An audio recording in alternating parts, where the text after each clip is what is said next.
Hi, ladies and gents. Thank you for joining us, and welcome to another discussion of the crap that is The Wheel of Time, episode 6.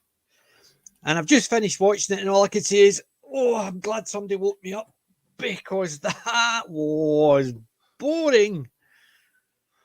But it's not surprising. There was a couple of laughs in it, I must admit, a couple of bits that I don't think I was meant to laugh. But you laughed anyway. Yep, stop I'm myself. definitely with you. Yeah, so you obviously, Jim, you've watched it, you've caught up in it. What about you, Colin? I finished watching it about an hour ago. Yeah, I don't even think it was that long ago. Groaning at points. Yeah. Bearing in mind, It's not an hello, good morning. It was an absolute crap morning. But yeah, I'm actually just looking for. So, did you notice though? I noticed you going back through it, and I was trying to work out who one of the actresses was. Look back to the credits. Did you notice Rosamund Pike's actually got producer credit for it? Yes, yeah. And Maureen Sedai, she's got producer credits plus she's doing the audiobooks. Yeah, I know you mentioned she's doing the audiobooks, but yeah. So she seemed to be engrossing herself quite heavily in it. So in effect, because she's acting in it, and because she's starring in it, and because she's doing the audiobooks in it, we can blame her for everything. It's bad. Oh, that's nasty. It's basically if you're going to engross yourself so much in it. So, like for instance, the writer, whatever his name is, the one that actually said that he's better than Robert Jordan because he changed absolutely everything to suit him. Was it Rafi something or other? I don't know. Might be. It sounds familiar, but yeah. So in effect, he basically says, "I'm better than Robert Jordan, so I'll just rewrite it to suit me." But I don't know how he can make such a claim, or if it's. No, he's probably not actually said it, but just based on anybody who actually takes something and then completely changes it, they're effectively saying what you wrote is rubbish. I'm going to rewrite it to suit me.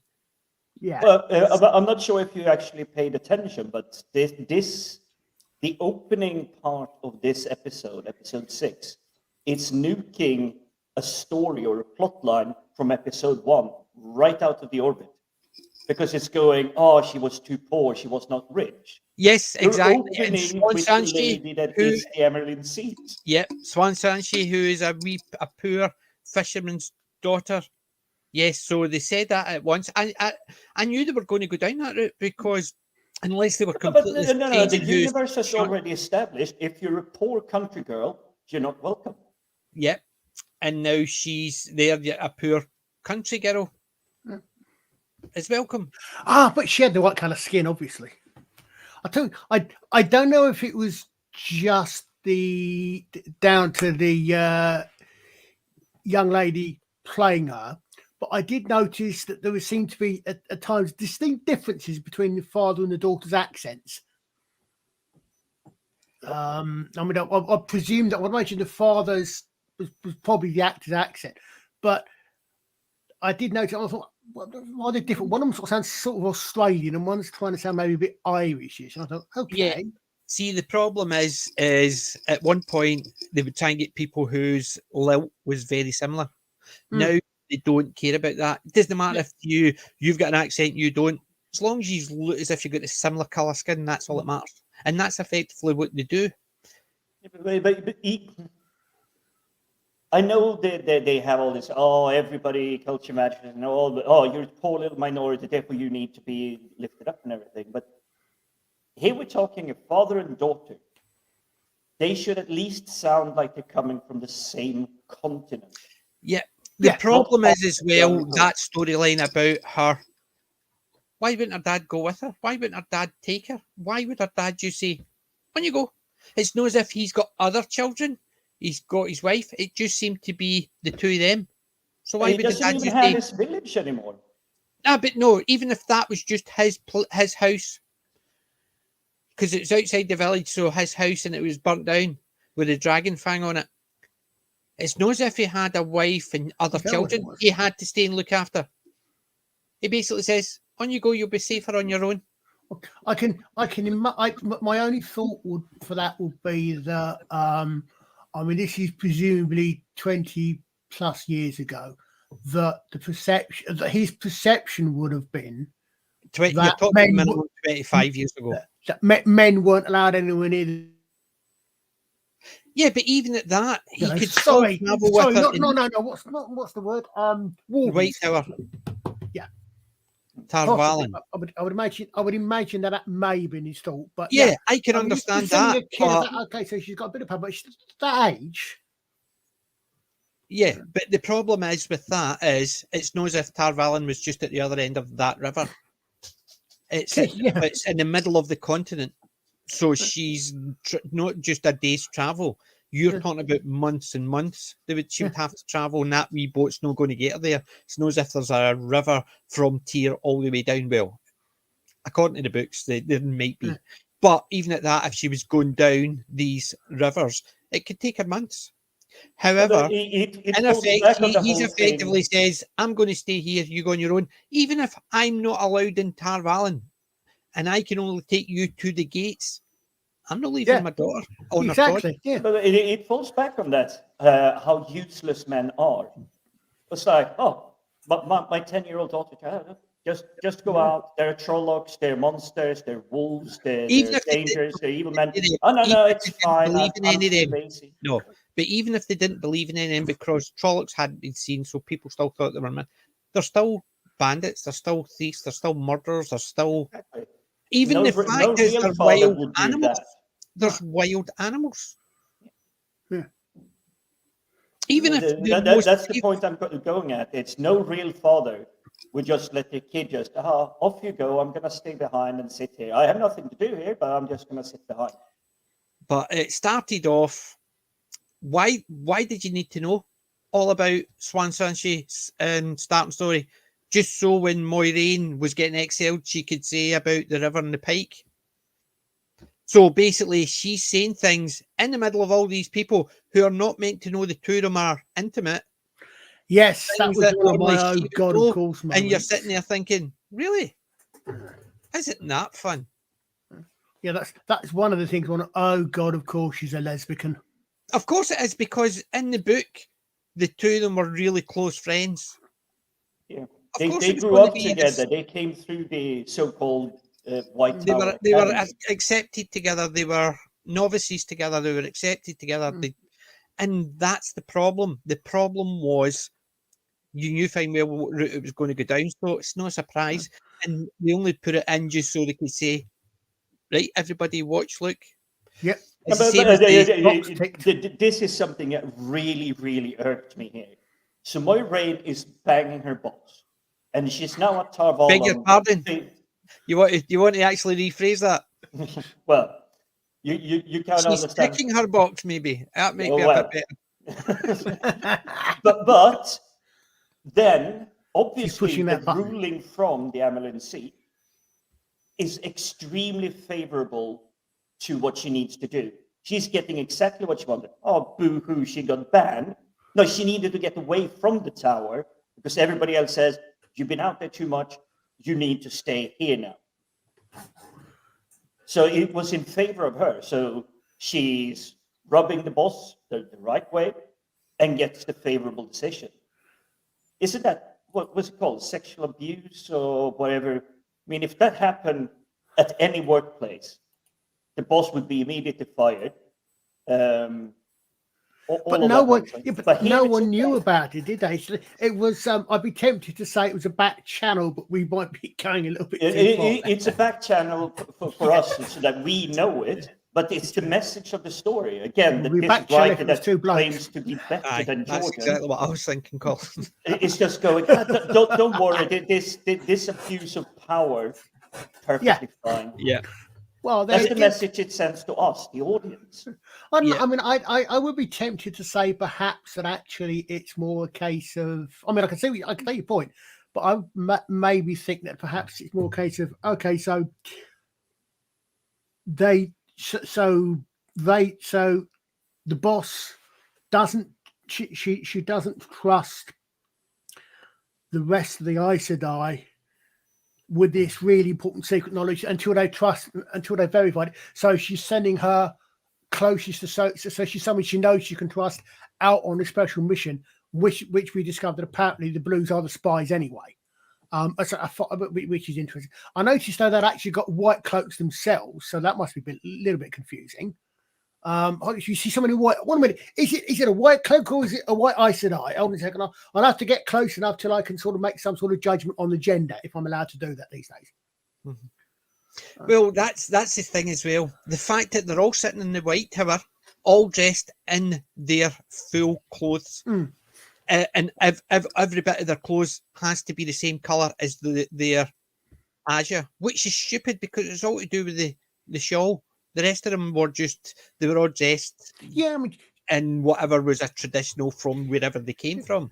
So like Sanshai, although she was dressed almost quite regal, there was bits and pieces like her apartment and stuff like that sort of belied where she came from. So it was like a fishing village. So there was like fishing scenes because that's how she grew up, and it was only a small table and chair, which could have been from a poor person's house. It's just it was a wee bit better made, but it was just plain. There was nothing fancy because that's the way she brought up. But all them all dressing, and as she dresses like a queen, and everybody else dresses in the colours. It's almost like they've said, right, see the Aiel, dress them all the same as the Aiel, but just change the colours. Well, following on from that particular picture from the Book of Boba Fett, is it now the Mighty Morphin Power Aes Sedai? But that's the thing. It's almost that silly because the fact that they're all written there and they say she's red because she's red, she's wearing or red. She's green, wearing or green. She's yellow because she's wearing or yellow. How fucking stupid is that? Well, I mean, basically, they can't actually see. Oh, they're all Aes Sedai. Their Aegir's not that major issue, except when there's certain things that happen, but they still the yellows don't need to actually tell everybody I'm a yellow, I'm a healer. Ooh, look at me. It's that stupid. They heal, and when they're at something that they need to be more formal, they've got a shawl which has got the yellow trim. The blue's got the blue trim. It's things like that, but they're effectively turning around and saying, no, you have to dress. What do you mean you don't like red? Well, you have to join the blue Aegir because we only wear red. You've got red hair, you can't join us because your hair's the wrong colour unless you dye it. It's stupid stuff like that. How crazy is it? The fact is, let's show them the Aegirs, they all have to wear that colour. No, I'm not attributing malice here. I think it's just pure incompetence and laziness. Exactly. It's a case of people don't understand that she's in the blue, or she's in the green, or she's in the red, or she's in the white. Dress everybody up, whatever colour I am. So even the people can look and go, white Aegir because she is wearing white. Oh, blue Aegir because she is wearing blue. It's a case of people they assume people are actually that brain dead that they can't understand that. I actually have a perfect example here. Look at the Harry Potter films. So you have the four houses: red, green, blue, and I keep getting what the other one is. Yellow's the other traditional house colour in English schools, but I don't know if that's what they follow in. No. But if you look at the clothing, everything, it's just like the small items. It's like the scarf they're wearing or the hat they have that is kind of giving a hint. This house. But nothing else is really there. So that's how you do it subtly. You do it really well. Yeah. Because what Aegir they're in is irrelevant except in certain things where they might have to vote on something, or they're in front of the Amelin, or if it's an occasion that they have to show they're an Aes Sedai, so that's where their shawls come in. And the shawls tell that, but the rest of their clothes is irrelevant because most of them dress the way their culture is. So if somebody's from Tyr, they would dress the way they grew up in Tyr. If somebody's from Camelin, they would dress like the Camelin fashion. Or somebody's and it was that aspect of it. But no, it's a case of no, you can't have fashions because that's racist. Because you've got a fashion there, that's racist because everybody has to dress the same. But we'll change your colour. But it's the colour that counts. Did you know it's the outward appearances that count? I mean, what I noticed also, you saying that is there's one bit in there where the Amelin C says to Moiraine, it's been 21 since you took the shawl. Now, in context, it's quite obvious. So tactile by taking the shawl, context is yes, by taking the shawl means you become an Aes Sedai. Yeah, but they never mention anything on that. You think, what shawl? Where? Well, the fact is, there's the point. They all dress in blue. Yeah. You never see a shawl. So what the hell's the point of actually calling it a shawl in the show? Because they don't. The shawl means nothing. So far, you see the word. It's like turning around and saying, "It's been 21 years since you took the blib blib." You might as well call it fucking anything, because the shawl in the book is significant. In this show, you might as well call it a blip blip, because it means nothing. It's just a stupid word, because it means nothing, because the shawl isn't shown to be anything. I think the closest thing I saw to a shawl was the hijabs on the Let's Tick the Muslim box Aes Sedai. The 2 or 3 Muslim Aes Sedai. Sorry, Aes Sedai who wore shawls that look remarkably like the hijab. Sorry, I shouldn't. Yeah. It's stupid. They're trying to actually make it current world things, because the books have got no religion like that. They've got either people are for the light or for the dark. There's not a case of, they pray to this god or they pray to that god or they pray to this god. There's only the creator or the dark one. End of story. And I also noticed that, there's very political this episode I thought, which wasn't necessarily too bad. It was very little action, but quite politically oriented. But I noticed they're missing. So apparently, when they're in the, I presume it's the council of the Aes Sedai. Each of the what I call not houses, the Azures. The Azures, thank you. Each of the Azures has 3 representatives. Yes. Okay. For some reason, there are only 2 green representatives. So the third one was actually was the one that was standing there with the red. So there was Moiraine and the 2. So there was a blue, a green, and a red. But behind the blue there was 3 blues. Yeah, I was going to say. I was going to say something. The either that, which it hadn't actually occurred to me, either their third was down there, or by pure coincidence, the one Aes Sedai that was killed was one of the Green Council representatives. Where is there's a gap there that's as obvious as my missing teeth. But that's the point. The 3 is the number. Yes, they have 3 sisters. It's to help. So, if, say, for instance, the Blues have a vote, then the 3 sisters, it has to be a majority to agree. And then that's more the mechanic. But in the actual scene, if you look at the actual scene, and I have it on the screen now, there's actually 7 red Ajas in the room at the moment, but there is only 5 greens. 5 yes, greens. But the only ones that should matter, in effect, they shouldn't be any other than the ones that are sitting at their. It should only be they're the sitters for the Ajas, so there should be 3 sitters. One's in charge, and then the other 2. It's just for each Aja, they've got 3 who attend the council meetings. Oh yeah, I mean that makes sense. The same. It's just you've got a missing green. Why? Is she the one who survived the battle, who's down there with Moiraine and the red? Okay, maybe she's not a lesbian, as we discover later on. After all, yes, because she's got a man, and it's so terrible that she can get blackmailed with it. Yeah, I know, but so maybe she's not quite such a misandrous lesbian after all. But okay, so if the green was down there, I say, or is she the one who was killed and the one whose death has caused all this hassle for anyway, that they're arguing about anyway. It's not explained why there's a missing one, and it stands out. It stands out. It's like the what's it? Chekhov's law supposed to be. You know, if you see or draw attention to the gun on the shelf in the first act, it must be used by the third act, by the end of the play. You know, it stands out.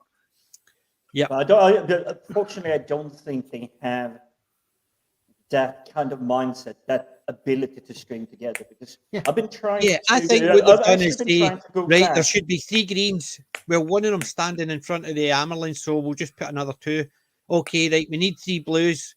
Then Moira's there, but it doesn't matter. Put 3 blues. But again, it's almost a case of there's 7 red, 5 greens in the room, but there's 1 empty green seat for some reason. There's 3 full seats for the red, and it's very obvious there is a missing green seat. Yeah, and it's the fact is they have these numbers. They're arbitrary because they don't know what they mean, because they'll say things like, you can hear them talking. There's meant to be 3 greens. Aye, but one's in front of the Amerlin. Okay, right. There's meant to be 3 blues. But what about Moiraine? Or don't count her because she's the star, so we'll put 3 there. And it's almost like somebody's actually going, we'll put 3 there, 3 there, 3 there. But wait a minute, there's one standing in front of the Amerlin. Okay, right, put 2 there. But what about the rest? Oh, don't count that because we need 3 there. And it's almost a case of you can hear I can't count, so let's just do what It's almost you can hear the incomplete thought process that people are putting this together. I mean, the thing about that concept. The later on, the green standing down there with the other 2 can't be the missing council member. Yeah. Because when Moiraine is exiled, right, the only people in there are the council members, right? Yeah. The last person outside, so not on the council, was a green. Not only that, you see the red, evidently ex-friend, etc., seems to have some sort of conscience and is almost the last one to, and the last one to turn away is a green friend. So she can't have been the council member. Yep. It's the zero concept of it. That's just the point. Is they mention things and then they completely ignore them. Then they do things, then completely ignore it. Then it's like, for instance, even slightly later on when they're going through the Waygate. The Waygate has nothing to do with the power. It was created with the power. According to the books, it was created by the power, and that's why it's gone dark, because it was created by the men. But it's this. Yes, a friend of mine told me that last week. Discussing this last week. To open a Waygate, anybody could have, because it's basically a gate, and there's leaves on it, and you take the leaf off, and what it does is open it, and then you close it by putting the leaf back on, and it's a Stargate. In effect, it's a similar idea. It's a similar idea. Yeah. It's basically between. It takes you into the ways, which is effectively hyperspace. Yeah. Well, yeah. I'm gonna get there. Yeah. So it's like hyperspace. So the ways, but the ways are a gate. So it's a gate, and there's a Avendora leaf. The leaf, a stone leaf shaped like the tree of life. A leaf from that, and then when you remove that, the gate's open. Then when you put it back, the gates close. It's nothing to do with the one power opening it. Because if it was only the one power it could open it, then what would the ogres? How could an ogre be the only one who knows how to navigate it if they can't open it? Yeah, because ogre can't channel. Because it's the only people who can channel can open it according to this. Yeah, they're saying the ogres know it because why? Because they couldn't travel it. And Loyal would definitely know. They were with somebody who could channel. Yeah, Loyal, even reading as many books as he does, he would not have had the knowledge on how to navigate the Waygates because he's too young. He's basically a runaway kid from the. Well, no, that's in the books. He's a runaway. What has it told you anything like that at all? When this no, we have no background. No, we know nothing about him. Exactly. All you know is he's a. I still can't even call him an ogre. To me, he's just. It looks like a bad representation of Aslan from The Lion, the Witch, and the Wardrobe. He's the only non-human character so far, I think. Well, I mean, think about the way Gates in the Past. That reminds me. There's another thing I noticed. Is so far the whole story on the TV, never mind the books, on the TV universe, seems to be that there is this power, and I can't remember whether or not they explained the reason that it was because of the dragon, etc. But for whatever reason, anybody theoretically can use the power, but any men that use it, it gradually drives them insane. Yeah. Okay, fine. So that's your universe you set. So you've then given universe they've set, yes. Yeah. So although the implication and suggestion is that the dragon reborn will not be driven mad by that power, that's implied at the very least. No, they're saying the dragon reborn will be driven mad. The only difference is he'll either use the power to destroy the Dark One or join him, which depends how mad he gets. So that's okay. Well, I haven't picked that up, but that's even worse because that means then that of the five heroes, of our five main heroes, we did discount Moiraine because she's got as Guardian. 3 of them are going to go insane then. Yeah. No question about it. Okay, fine. That's really helpful, isn't it? Oh, and by the way, this whole thing with Matt was a complete red herring, and you can completely ignore the whole bit of that storyline because Moiraine comes along. Paul, okay, fine, great. Paul's power Adam, great, and then says the in channeling and using magic and power and the rest of it, that was something else. So that was completely and utterly irrelevant to the main storyline. Yeah, and even the fact is the whole of Matt's story after Shadow Logoth was a great one about him falling into his paranoia based on the dagger. In effect, just says, "Oh, you took that dagger from the place, silly boy." Whoop, that's I mean, it was a good storyline, but it's basically much... it meant nothing. The whole dagger meant nothing. He didn't steal it. He didn't take it. He found it. It was just lying there. So yeah, there was no warning about don't take anything out of this place. Did Mordeth give you that? Did he give you? What they're effectively saying, you took something out of it. So in effect, if you walk through it and there's dust, that means even so, if we follow the TV show purely, because both you and I, Peter, we know what was supposed to be in terms of that story. He's managing to travel a whole month, no issues, no nothing. Yeah, it's not until he literally reaches Tarvalon and lays down on the bed. Oh, something seems to be a little bit odd here now. It's a little bit more hissy. It's a little bit more angry. He's a little bit more whatever. There is no build-up. There's no hint until he lies on the bed. Oh, there's something wrong. And 5 minutes later, Moiraine comes and goes, "What? Oh, you silly boy." Yeah. And you know, another thing, remember I had said from the beginning, right? If the dragon was going to be female, where's the issue? Because all they do is they bring them into the White Tower and train them. Yeah, good point. They're not going to go crazy. So why would you be scared of a dragon if it was a female? Because they're not going to go crazy. It's only the males that go crazy. So why is this thing about the dragon is you have to be scared of the dragon? Anybody that declares themselves the dragon, because only if they're male they would go crazy. If they were female, just bring them into the White Tower and train them up. Not an issue. However, they've done something different this time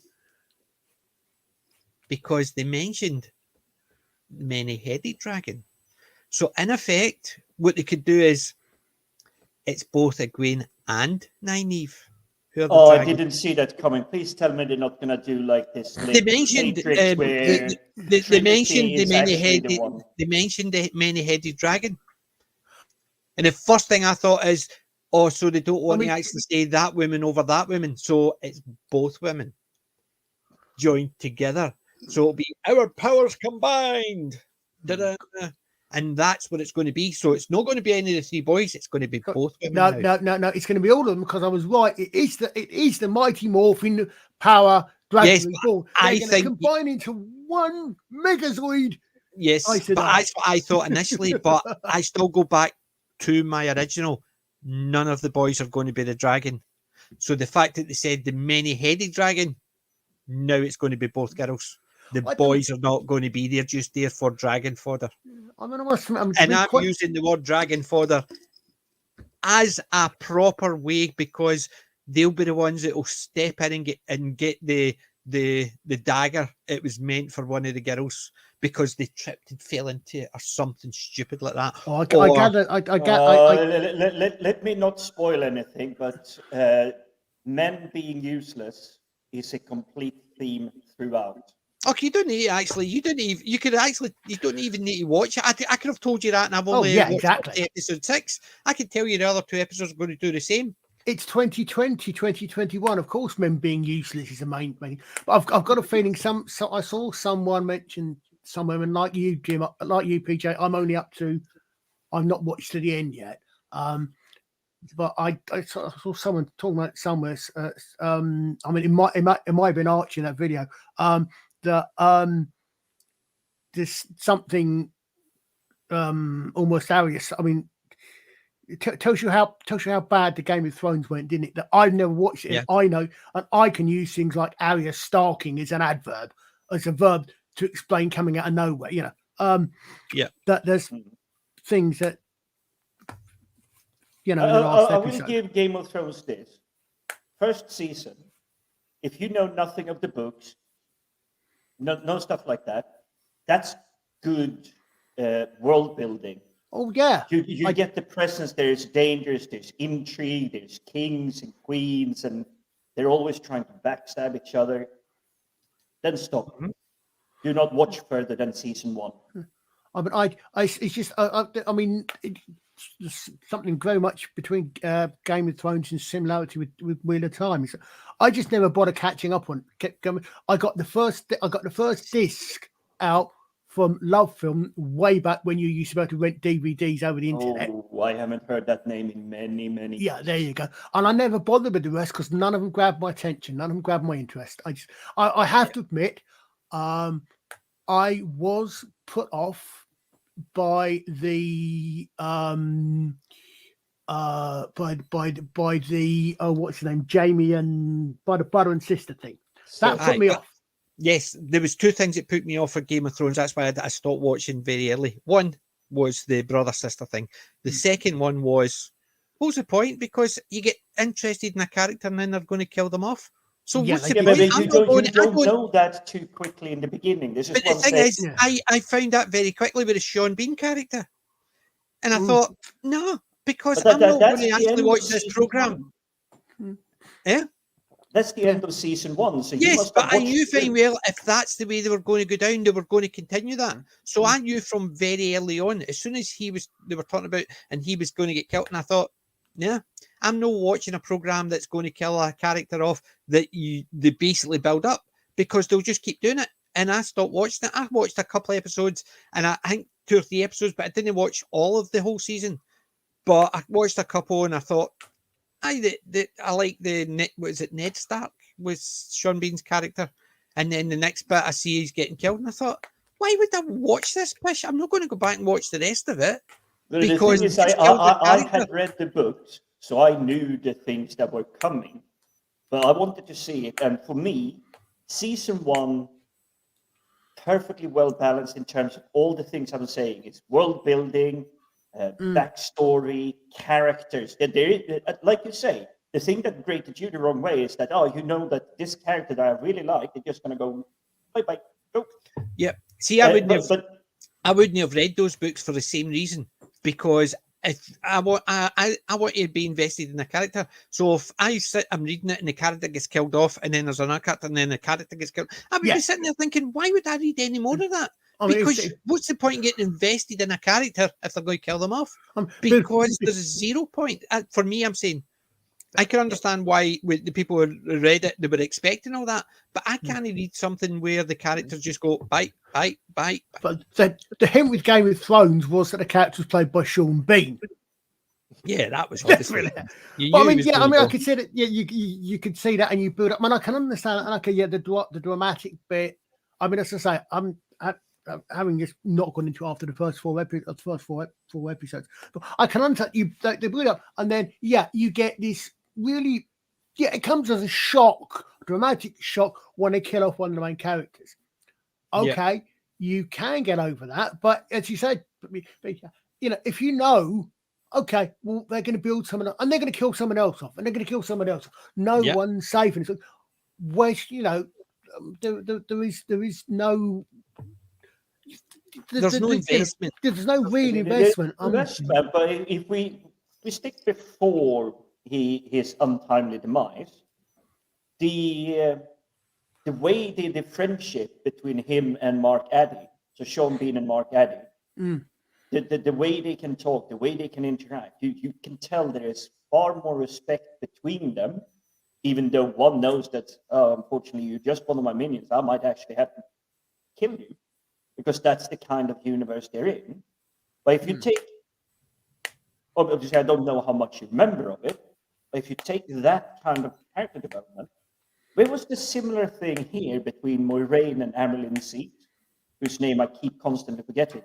It was nothing. It was like, I'll give you. You brought this one, Baba. Oh, let's go to bed together. And there's another thing.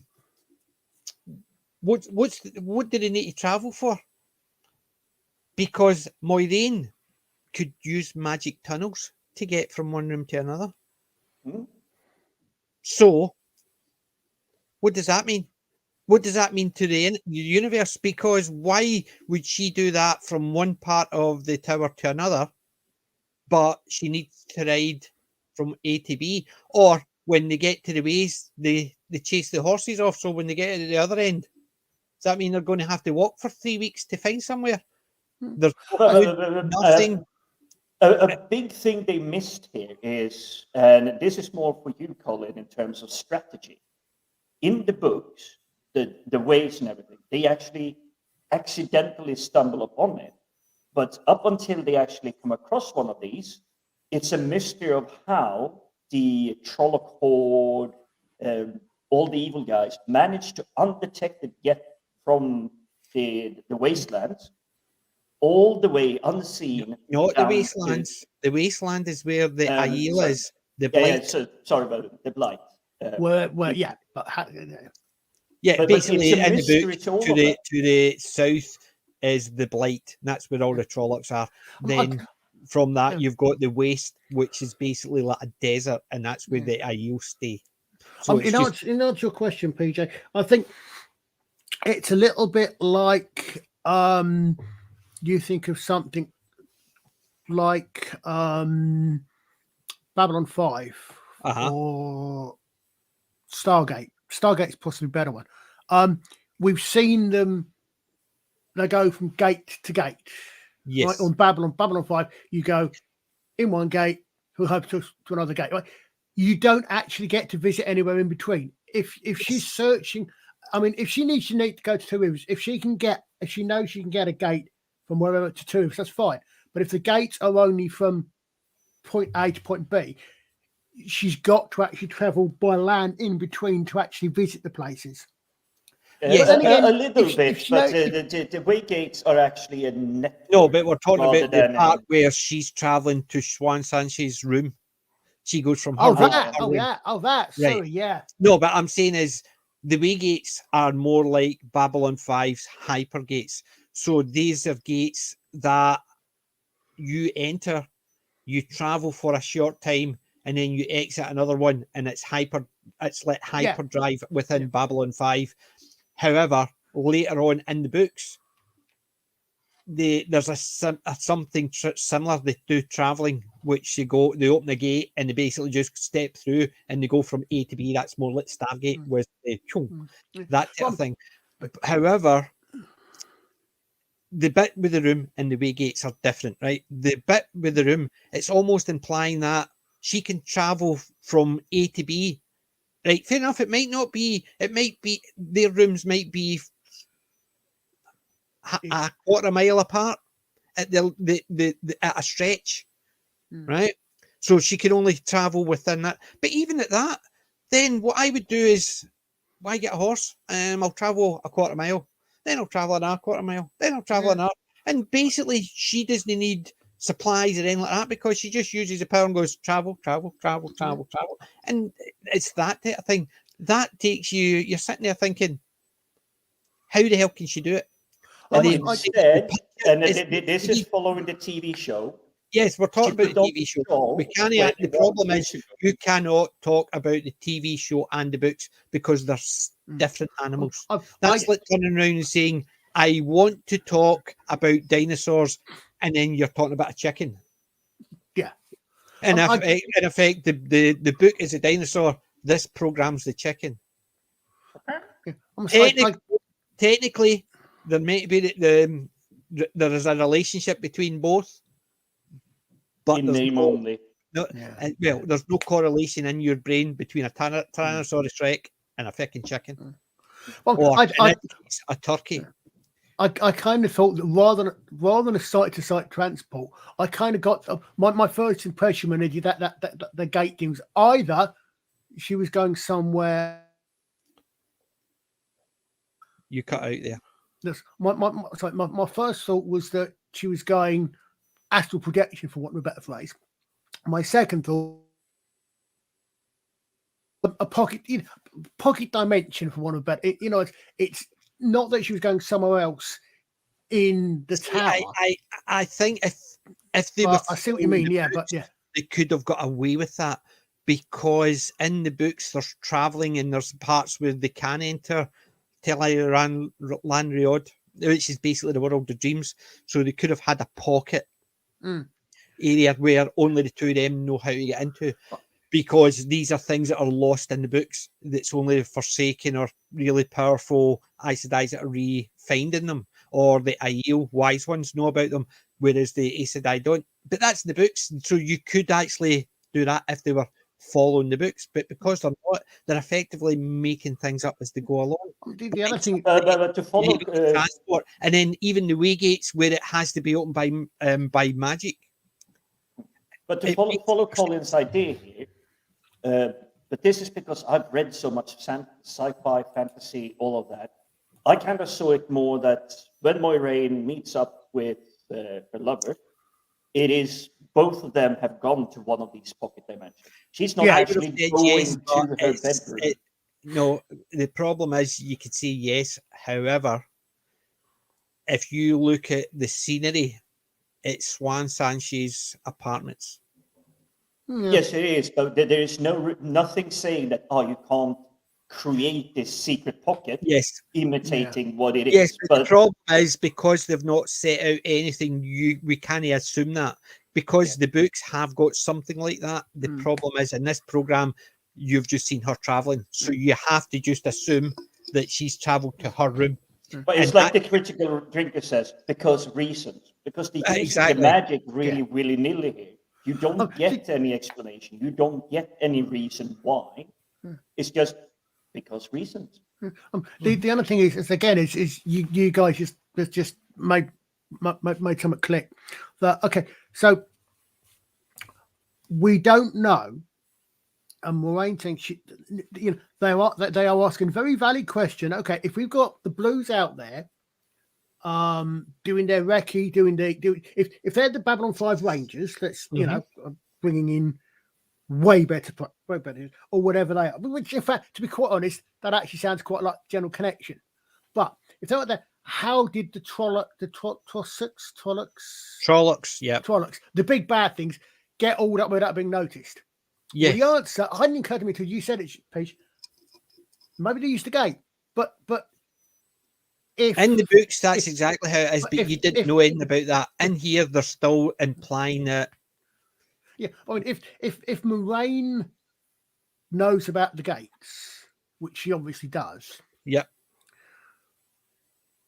Why did it not occur to her to actually say maybe they know how to use the gates? Yep. See, that's the fact is in the books she was aware of the gates, but it's not something that anybody even thought of. It was only when they came across the gates and they needed to travel a distance, and it just so happened L'Oreal knew how to use the gates, and that's what Moiraine says. When we need to find a way, the wheel provides it.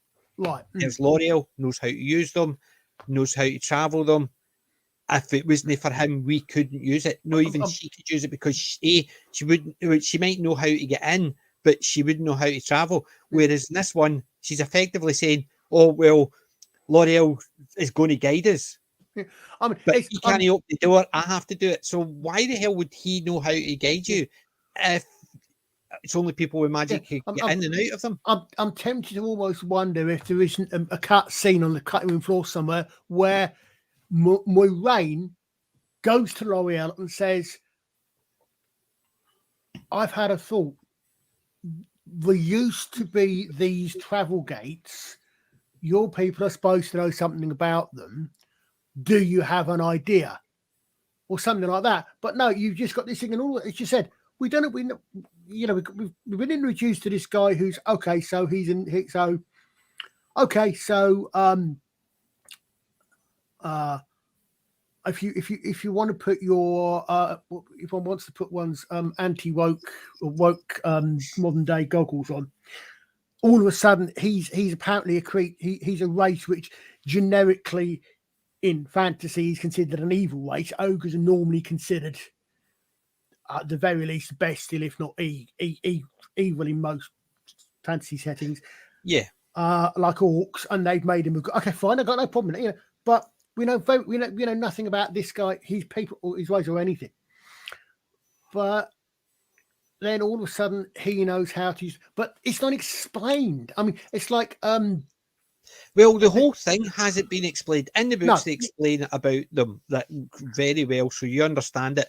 But the problem is this iteration, this pish, doesn't not only not explain it, it ties it to what you understand from out with this world. The fact that they say ogre, no, it's not ogre. It's not an ogre. It's an ogier, implying that ogre is something that people are aware of. Having to explain it's not an ogre, it's an ogier. And it's a case of, why would someone in this world use the word ogre? Or even if they did, it could be just a misheard the word. But why would you actually say, no, it's not ogre, it's ogier? And it's almost implying we're not evil. Yeah. And it's a case of, why are you putting that fantasies wording the wrong fantasy world when it's like never been mentioned? Bringing in Warhammer Space Marines. No, do you know it'd be better? Collins, the Aes Sedai elves. It's basically or the Aiel elves. Because why? And it's literally that they're saying, oh, it's the Aiel. Is that so they're elves because they wear the thing? No, they're not. It's almost like that. It's almost a case of they're bringing those things, trying to bring them together. Like for instance, in the book, there's elves. There's elfin and the what's the other one? There's two of them. It's elfin and elfan. Yes, there's elfin and elfan, but they're almost like from another reality because they have to go through the tower, which takes them into an alternate dimension because the Wheel of Time there's all the many worlds theory, there's portal stones that can take you to multiple versions of the same world. This one has just got elfin, but they just call them elfins and elfans. It's just they're not elves. There's no description. It even makes them sound like elves. It's just a word it's used in it. But you can imagine them being brought in later on. These are elfin, and they'll have pointy ears, they'll have the long hair, they'll be immortal, they'll have bows in their back. And you're sitting there thinking, you know what they're going to do. Yeah. It's called elfin, so we'll call it an elf. We'll make it look like an elf. Yeah. It's like Star Trek, it's like Picard calling a guy Elrond. and he's the he's a Vulcan, and Vulcan he's got elf. the pointy ears, and he's got the sword. Instead of somebody just getting a phaser and going pew, Vulcan basically Legolas. he fights with a sword. And I wonder who that's meant to be. Yeah, I mean, Vul- Lord of the Rings is popular, and they've got pointy ears the same as that one. So let's make one. Yeah, Vulcan It's- Legolas. I mean, and another thing I noticed in there actually was that I'm thinking, okay, when we all of a sudden Moiraine goes, I mean, I could understand a lot of this, a lot of these things not being explained if it was being shown purely from the point of view of the kids, and I'm still going to call them kids despite the fact that you know what I mean. But you know, because as we've said before, or as you said before, the kid they don't know these things, so it's all new to them. So we're seeing it through their eyes, and we need an explanation. And okay, that's fine. But no, because most of this episode was from Moiraine's point of view. Mhm. Right, we saw everything, and again, this weird thing. So all of a sudden, so she goes out from the tower, because Lan Lance Warden, yes. Yeah, Lan has apparently discovered that Matt and Rand are in. Again, we've not seen any of this happen, but Lan has somehow. God, this is confusing. The names too familiar. Has somehow discovered that Rand and Perrin are staying with the Ogier, Aye. yeah.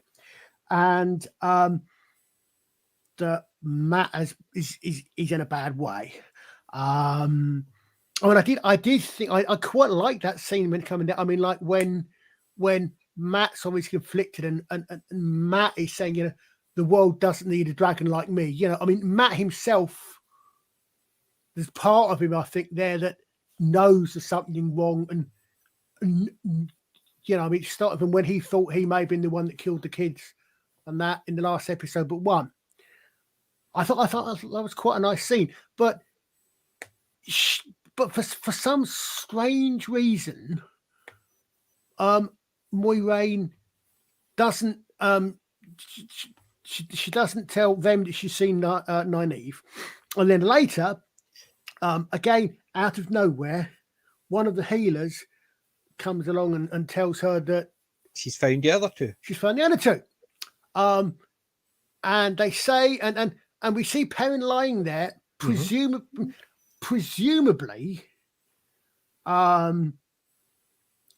Presumably, I would imagine he's on his front, suggesting quite understandable that obviously there's still those severe scars on his back, but we don't know how. I mean, we're not sure how long they've been or how long it's been since they were captured, but he's still right.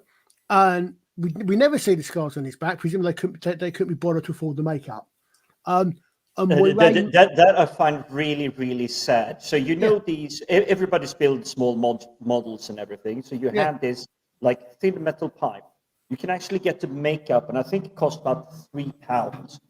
And you literally just put it on, leave it for a minute or two, and it will actually contract the skin so it looks like you have a scar. I mean, people who do it for Halloween. But what I'm saying is they don't show that. But the implication is what? Let me rephrase that. The implication I got from it was because they're talking and they're not whispering, they're talking in normal voices, and he's sleeping through it. Is that he's still perhaps drugged and he's still quite, severely injured from those scars. Moiraine makes this comment that the yellows are the best healers, fine, and eventually it'll be completely excellent. Well, see, it was that comment it made me think he's not been healed. So in effect, why didn't the healers automatically heal him straight away instead of letting him lie there? Well, this is one thing, and is that he's not. I mean, I got the impression. Okay, so but not in. I mean, we've seen instant heal, but maybe they because the wounds aren't fresh. I don't know, but for some fantasy talk reason, they're healing him, and the healing is going to take time. I can understand that. I can take that quite full, no problem. Mhm. But then, what? 2 hours later, because I think this is the day before she's exiled, or at the very least, the next day when she's exiled. He's well enough to be fully awake and aware and riding a freaking horse. You know, when at the most a day earlier, he was apparently so injured, he was drugged. Yeah. You know? And also, Moiraine walks in there and comes across them, and Egwene asks him about the others. Yeah. I mean, in Egwene particular, says to her, "Have you met the others? We're still looking." yeah, I Did just you want to think let it you know. actually came from them? Yeah, I'm thinking, but then she's not telling this girl that basically her lover is still alive. You know, right? And we now know that there's Moraine knows exactly what it's like to be separated from a lover for a while. But then 21 years. Yeah. No, however long it was she was away, presumably since she was away from Rand. No, not Rand. No. I don't know if she's supposed to be bonking Rand as well or not, but from Egwene was. Egwene. Was having. No, was, Egwene's been away from Rand. What I'm saying is Moiraine has obviously been away. She's come back from Sanchi. Yeah, from Sanchi to the whatever. God, there's too many Doctor Who connections there. It bugged me the whole episode thinking, hey guys, thinking, I know that woman. I know that lady. I know that actress. Where do I know her from? No, she's too young to have been one of the black presenters from. I can't think why I can't. No, it's not any of the TV presenters from Kids TV when I was a kid because she's too young. But I couldn't. I looked her up on IMDb. I went through the credit titles, didn't recognise any of the names, so I looked it up on IMDb. Thought, no, I still don't know the name. But I went down her IMDb page, and I didn't recognise anything she'd been in until I found where I knew her from. What one are we talking about? Is that Swan Sanchi? Yeah. Trying to find. So I'll tell you, mate. She's the queen of Starship UK. So she is. Aye, that's Liz 10. right. That's right. I remember that's that. where I know her from. So as soon as you said that, yeah, I reckon that as soon as you said that. So that's why I'm thinking of Song Shang-Chi from the Sarah Jane Adventures, and I think Jim's frozen. Oh no, he blinked. So now I thought you were frozen for a second. You just looking at that. No. What you do? I was just following through because I'm going. What you do to put people off as you go. Yeah, but we can still see you moving. I know, but that's what I'm saying. But we do have a perfect captured image of PJ. Oh yeah. That one I went like that, and it basically actually went drink freezed out. But no, what I was saying was but surely the first thing, almost the first thing they're going to see when they get back to, they're going to talk, and they are going to find out that Moiraine knew they were there. Why didn't you? I mean, she's trying to get them. She's now trying to get them to trust them. She's had trust. She's had issues, and she says, it's now time to tell the truth. And okay, well, yeah, I'm not quite going to tell you that you're all going to die because I'm not the Red Queen from Resident Evil. But it's likely, the implication's likely, and so on, and which is why Matt stays behind. I'm still not certain. I know why. No, but I'm still not certain if Moiraine went back. It looked to me, that last scene at the end of it, it looked almost as if Moiraine went back through the gate to get him. No, I don't know. I don't think that's what happened because I don't think that's what happened. I think she's got to go on standing there. Yeah, but it may just have been the way the camel the the scene was shot, but it looked as if just at the last second as it was shut as it was shutting. But they're going to know that she was telling them porkies, you know. It's very very very odd. I think I'm becoming wondering more and more if part of the problems I'm having storytelling wise with this thing about editing, that they film things and they cut things out. Oh, they have. You can guarantee it. Either that, or I'm just paying even less attention because I thought that the last time we saw Matt and Rand, after they've been attacked by the bounty hunter stroke whatever the heck she was, she was the barmaid.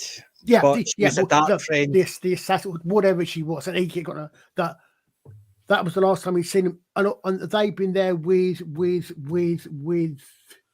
the Bard guy, the thief Bard. What's his name? You're talking about Tom Merrilin. Tom Merrilin, thank you. Yeah. The last we'd seen them together, and then next episode, the episode after next, they're talking and saying, "Oh, well, Tom's dead." What? What did that happen? Yeah, that's the problem. They just basically they couldn't actually film it, or it's basically it's as Nerdrotic says, tell don't show. That's the part. That's the end of it. Look, watch. Yeah. Okay. So she doesn't go back. As you can see, he's outside. Yeah.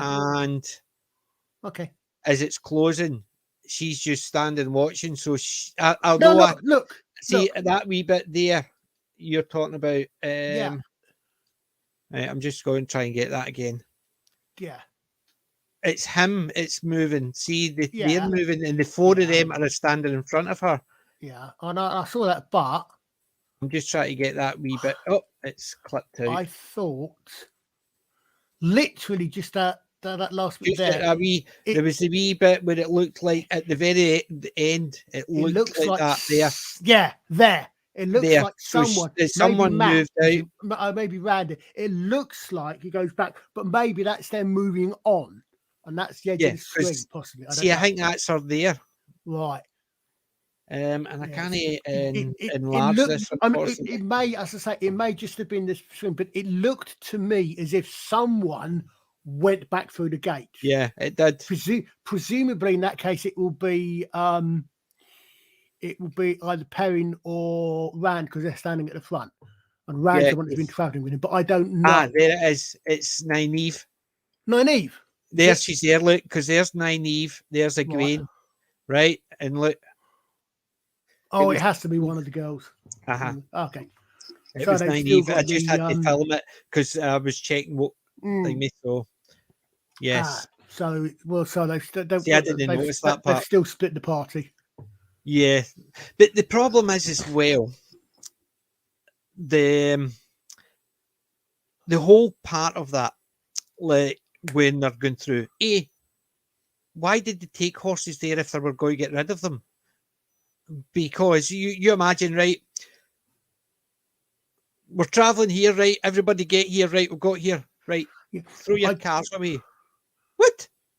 I kind of thought that first thing I thought, okay, so that's what L'Oreal's there for. He's going to take the horse back. I mean, the reason, the part of the reason they rode there, I think, is that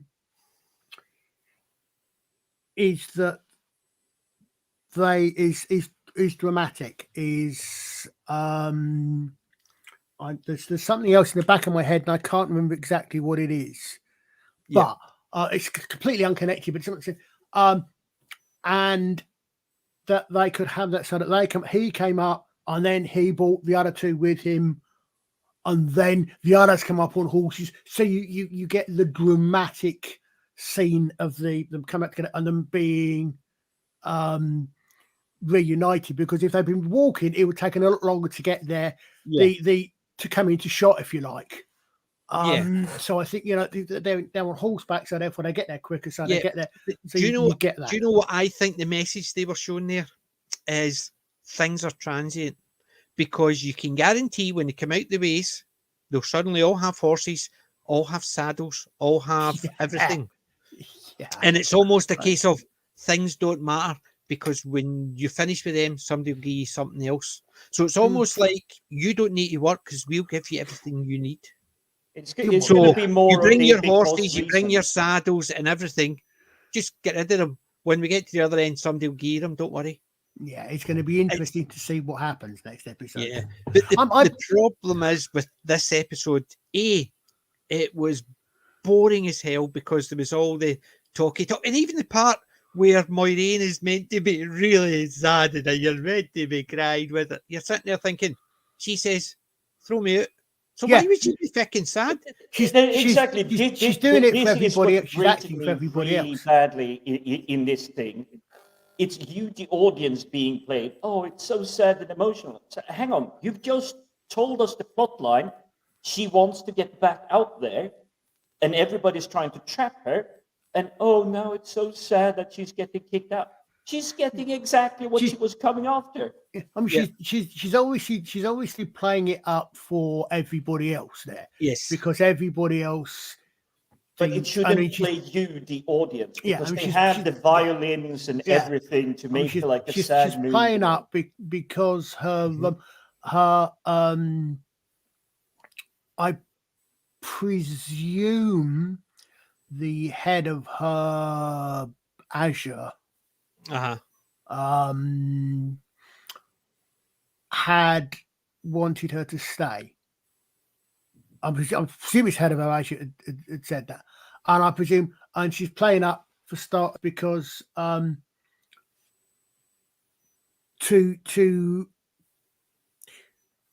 partly to fool her and partly so that it doesn't look like she's going against the head of house, etc. Yeah, she's doing that for various reasons. So she wants everybody.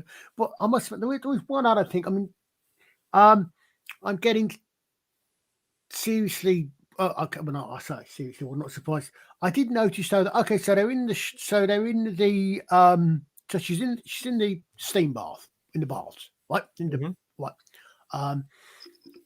Okay.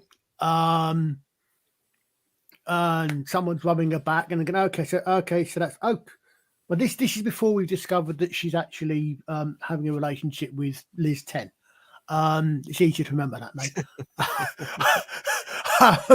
Just think of a swan. Well, no, the problem is if I do that, it's a royal swan. So if I do that, I'm going to a royal swan. So actually, I'm going to go. I do that. I'm going to have the Shang Chong sheet. Yeah, you've gone down that route. Yeah. I'm going to go down that one. But we found out. I said, oh God, of course she has to be lesbian, doesn't she? Mm-hmm. Oh dear. But we don't know this, so I half expected that to turn out to be Lan, because obviously it's been set up that there is a sexual relationship between a lot of the the men are all sex slaves to the women. Yeah. In effect, but apparently no. I noticed that if they were, they've all got toys for the women. I noticed if they were, then they're all men with slim torsos and big boobs. No, the half naked figures in there were women. So okay. Now, if that was a male having that bath, I could understand that.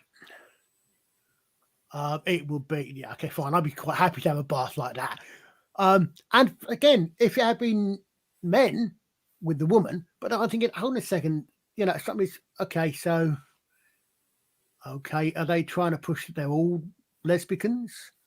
So they've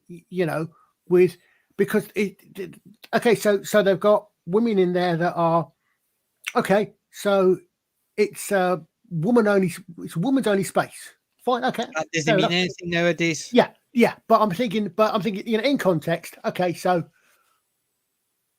no, so they are being somewhat conservative-ish here. This is still a medieval era. Whatever, you know, there's a lot of implications that go with that. Okay, fine. So it's a women's order. So their bath attendants. I mean, it was the same. I think I believe in Rome when they had women's baths. The bath slaves were female slaves. Okay, fine. But why are they necessarily walking around half naked?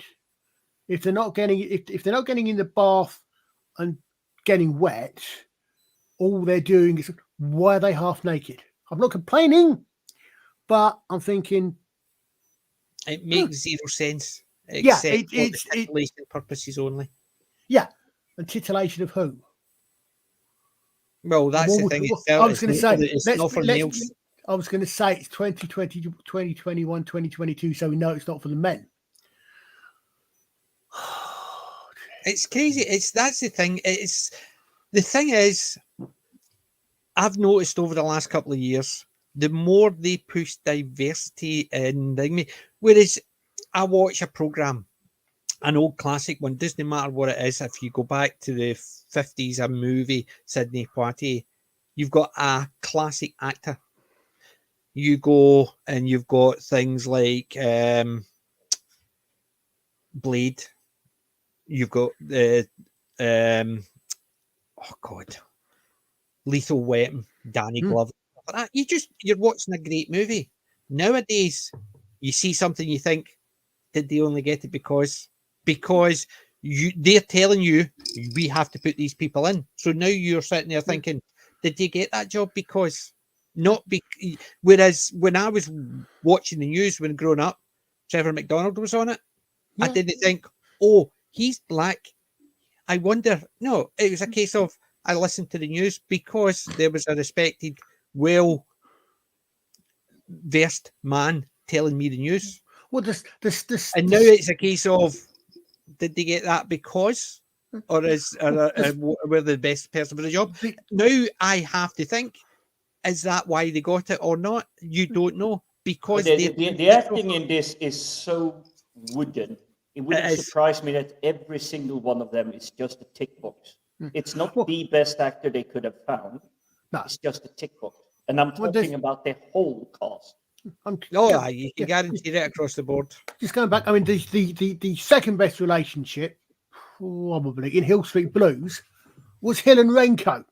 Oh God, they were hilarious. They were, you know, you had some. I mean, you look at that. You got Hill and Renko. You'd got, what were the detectives? I've forgotten the names. There was.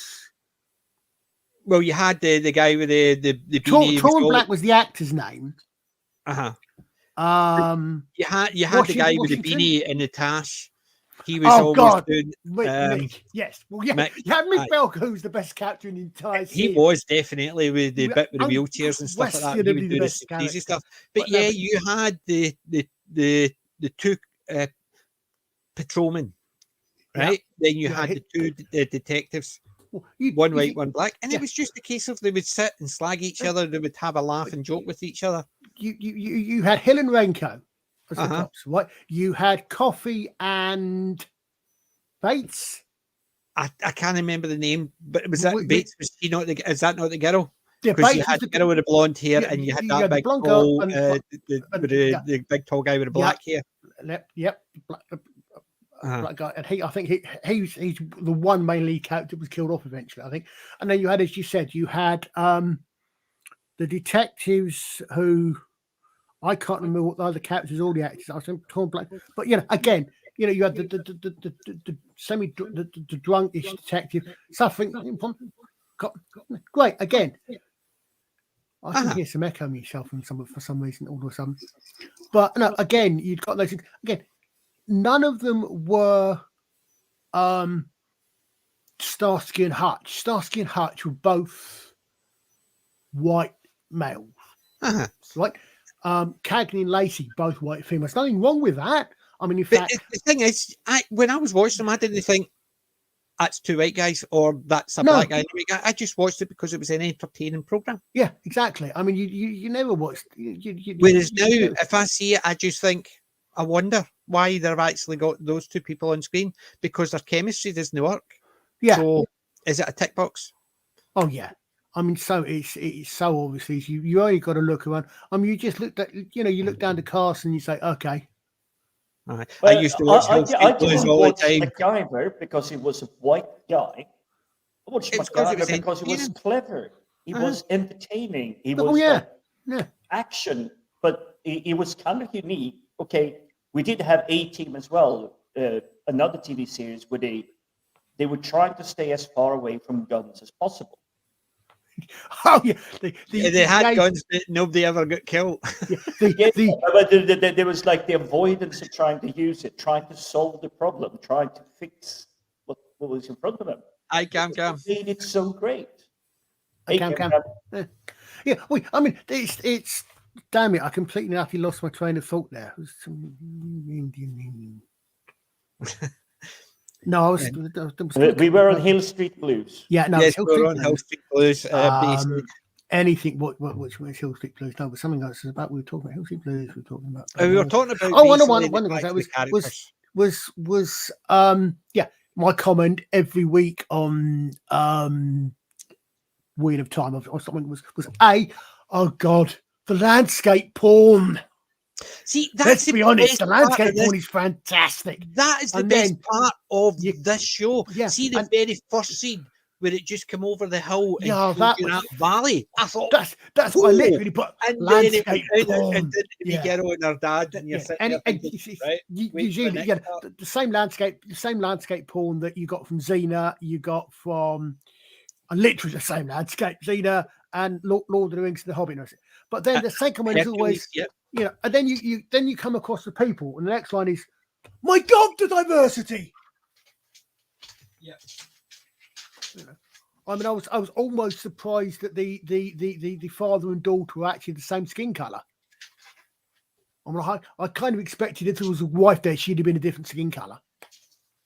I mean, there's just so much of that, And the thing is, they don't actually put any explanation in as to why you've got all these different people. They did. I noticed one thing I did actually notice is now I don't know, not having read the books and not having seen the maps, but I presume that in the books are set on a particular fantasy world which is not Earth. Yes, in effect, it's. But I noticed they did at one point. They did say where Moira did say someone on Earth. Now, okay, so everybody's Earth. It's your Earth is different from their Earth and stuff like that. Yeah, but I'm not going to. Go ahead, Colin. No, I was going to say if they've established that it's called another world, then okay, you would say where on one, but translate. But then, yeah, I mean. The one thing I'm always aware of at the back of my head as an actor is that the one anachronism you cannot avoid is the language one. I wouldn't be speaking English. So yeah, you're trying to say it again. Yeah, okay. So the sentiment of where on earth, we understand that. So that doesn't necessarily, certain expressions can be forgiven. Yeah. But you'd like areas where, if you take Lord of the Rings and the actor playing Aragorn, literally just sitting down for weeks on end, learning how to speak Quenya, to be able to, as naturally sounding as possible. There's no one really that watched it have ever really heard Quenya really big talking. But even so, we would only have heard our friends and colleagues trying to pronounce it. So that's dedication, and that kind of lends to it. But I understand when it comes to it has to be for the audience, so the audience can understand. So you can't get away from where on earth or what the hell or yeah. The Wheel of Time world is almost. It could be Earth. It could just be Earth in a different age. It's just a case of these things. Think about it as nowadays we're in the 10th age, whereas the magic has got less and less and less and less and less and less and less. So the only time somebody touches magic are maybe the people who class themselves as mediums because they've got a wee bit of thing that happens, or people who are extremely lucky, or and Would stuff like explain, would You explain why witches, historically speaking, were usually women. But the thing is so they could do that. But the thing is, the world itself Oh, is we just have a one. big land mass, right? Just a big landmass. There's islands off here and there, and there's bits. But it's only just basically the big landmass We have a bot. already. Well, they keep coming in for the best Yeah, one. There you exactly. go. That's it gone. I This blocked one. it. So let's see if I can actually One red. bounce it. I I'm not see. entirely sure what they are actually trying to get across. It No, isn't I'm exactly like it's memorable or something that if it's flashed enough in front of your eyes, you might trick someone. Oh, I remember this, and accidentally typing it in. No, but see, that's a link. Believe it or not. Is it? Because I used to get them in the chat. It's just a link. I mean, I must say, if I see them in someone's chat that I'm on in chat, I even if I'm not a well, most chats I'm not a mod, I block them. I don't block them. I report. Yeah, I'll click on report. I do the exact same if I'm in someone else's as well. If maybe YouTube may do something about them, I don't know, but I can. They just highly unlikely. all they do is they just change a part of their. So even their account, even if it's just, I can't see them just creating another account. To me, they're just going in, changing the name and just coming back in. So they're just changing a letter. I think so. And if you want a disposable email, there is even sites that is like a 10-minute email. It's meant to be used for when you sign up for a competition or something, and you just have to have like a quick registration and approval, but nothing that links back to you. You literally generate your email. It lasts 10 minutes. Then it's gone forever. And that's basically how they get around it. They use services like that. It's like an email, boom, exists 10 minutes, gone. There's no trace, who did it, who done it. Yeah, it's nuts. But dear. But this is see, the thing is, in this episode, right? We'll go around. We'll review. We'll rate it shortly. But oh dear. But right, I'll go through the wee bits that were meant to be sad that I couldn't stop laughing at. The bits I really loved were, as you said, the scenery. The scenery as you come down over onto the lake, and you just saw all the trees and the right up to the point. See, as soon as the point actually went to the house, I thought, that is an absolutely amazing scenery. You can't fault them on how that looked. Yeah, the cinematography is fantastic. It's right up until somebody appears on the screen. Yeah. So there's the bit where they're appearing on the screen and they're out fishing, and come on, Dad, and did the wee girl swear? Get the baskets? Did she say baskets or whatever? I'm not sure. I mean, did she swear, or was it a case of the you had to get the baskets or get the bastards? But it was just, I didn't actually want to go back and find out. Maybe she was channeling Billy Connolly. But the thing is, her dad swore later on. Yeah. To her. So it was almost like, let's swear at each other because it's fun, because I let you, and we don't swear at each other. We just swear in the presence of each other. So they weren't swearing at each other. They were just using a swear word when they were talking about something else. So it's almost like, yes, let your kids swear, it's fine. Really? Your kids can do what they want. That's what you're effectively saying to them. Say what you want, do what you want, I'll no check. Which was in fact exactly the basis of Billy Connolly's sketch. Get it for yeah. Yeah. But the problem is the bit where they're in Hangman, he's got one hand, which I must admit I put myself in his position. I could see myself in the role. Oh, that's the differently able box ticked. Yes, that's a differently able box tick. So he's got one hand and he's Adaptation trying to for them. untangle the bits, and she gives it all there. Yeah. And you're sitting there thinking, see the way they use the magic in this. This since day one has been freaking hilarious. So when she's giving it all that, I'm just pissed myself laughing, because that's like somebody actually saying, I'm going to use magic, but I'm going to have a fit first. Oh, somebody using magic, kill them. Because they're just started, so shoot them. They can't just do anything out with it because they're too busy. Actually, they're in the middle of it. It's like Dungeons and Dragons. If you go right into it, right, and you say the DM says, when you're saying your spell, you need to do a spell, right? Yeah. So you can't say my character casts fireball. Yes, but it's you need to do the spell, which the spell takes a second to cast. Yeah. So you have to say, I fire fireball. But in that process, if somebody's actually ready, they can shoot you, which interrupts it. Like, it's like if you watch Viva La Dirt League. Oh, yeah, I keep checking in on there's a couple of one. There's the one about the bard. So they're doing their D&D party, and the bard is actually having to sing and giving you health and here your health in it, and it's all like that. So you can imagine somebody will shoot him when he's chanting his spell. I've done some D&D where they say, right, if you are casting a spell, a healing spell, you have to give me a couple of words. You can't just say, I'm casting a healing spell. You have to take a spell. And so the thing is, while you're doing it, if there's somebody on Overwatch or something like that, he can roll a dice and say, yep, he got you before you actually completed your spell. So it interrupts your spell, so you're due. And it's that type of thing.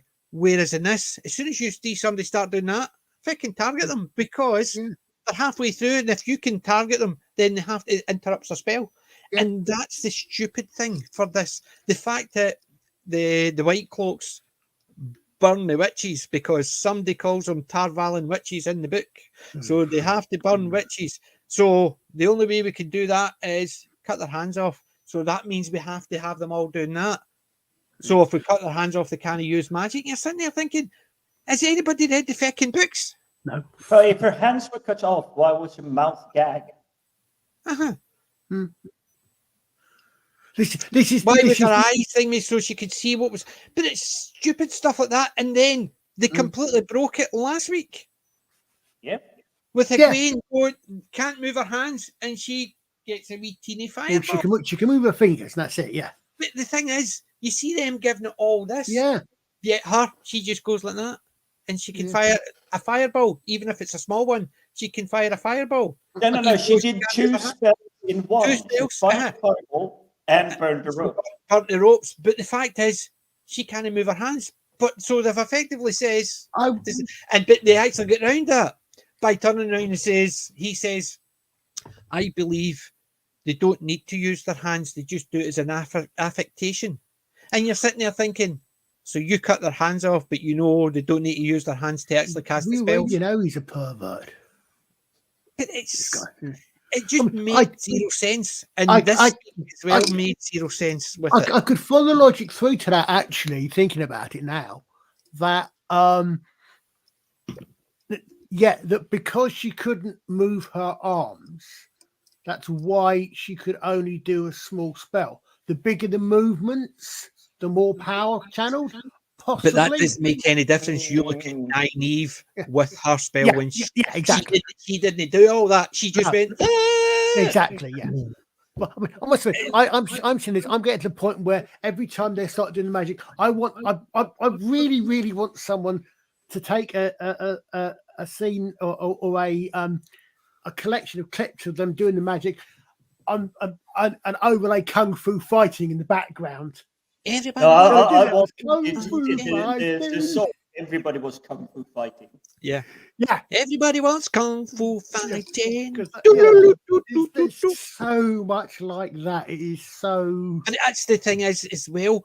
It's the fact is they can't keep it straight at all. But even in this episode, the bit with the wee girl doing that, and he's going, in case somebody sees you. See, if you're sitting there in a cross, you could just barely see them, but you see a wee girl going like that. He's using the power. It basically, it's because you're moving your hands like that. It's not as if you could do it in secret. Somebody just needs to see you half a mile away, and you see all the hands doing that. They say, "Yep, there's somebody using the power." All catapults bearing down on that location. Yeah.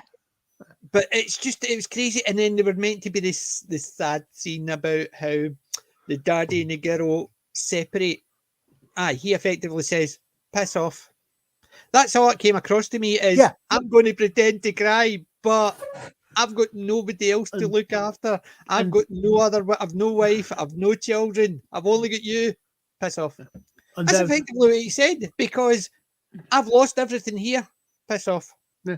And there I was at one point thinking, well, actually, they weren't actually going for the bad dad trope, and then you point that out. Thank you so much. Because in effect, that's what he said. I've got my house has been burnt down. I don't have any other family. Piss off. That's effectively what he said. I don't even have my neighbors anymore. I have nothing to stay here for except a leaky hut. Which is not a leaky hut because there's no hut. It's been burnt down. Yeah. Well, leaky. Yeah, you can, I suppose, leaky as in the water goes right in. But the fact is, somebody also, whoever burnt it, but whoever burnt it down as well, whoever burnt it down, put the dragon fang on the door. So in effect, him and his daughter have been outcast, but he still says to his daughter, "Piss off." We never find out what happens, do we? They're out fishing. Obviously, not that far. I'm interested though that they're using fishing. One thing I noticed, they're using fishing nets.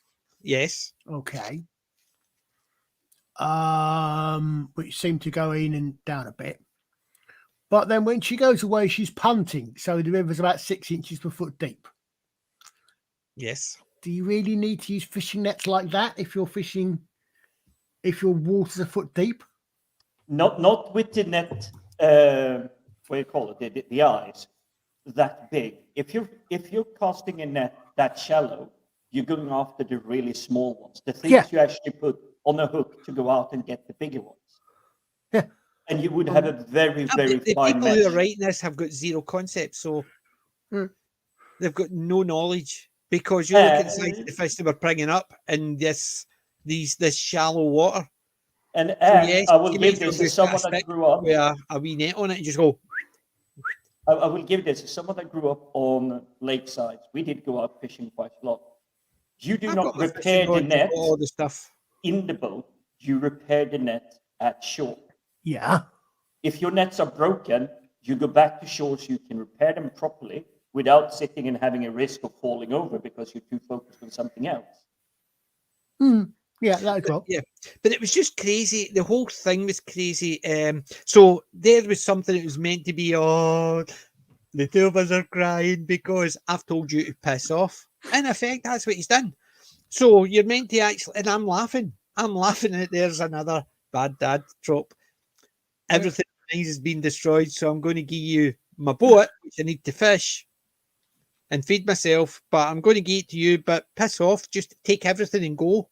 Yeah, little 10-year-old girl. I can get a better life with. I don't need the fish. I don't need the boat. I don't need to fish. I don't need to do this. This is the whole other thing that is even worse. Yes, okay, he's bad dad, like piss off and everything, but he's given her everything. He's a fisherman, as we understand him in the TV show. What does he need to fish? 8 boats would be very, very useful to him. And she even says, "But you need the boat." Don't worry about it. Because I'm not only a bad dad, I'm also thick as mince. I'm a man. I half expected him to cut his throat before she was out of sight at one point, I must admit. And we don't know who attacked them. Why were they attacked? Well, you saw the dragon fang in the door and she cast spells and he said, "Oh, don't do it."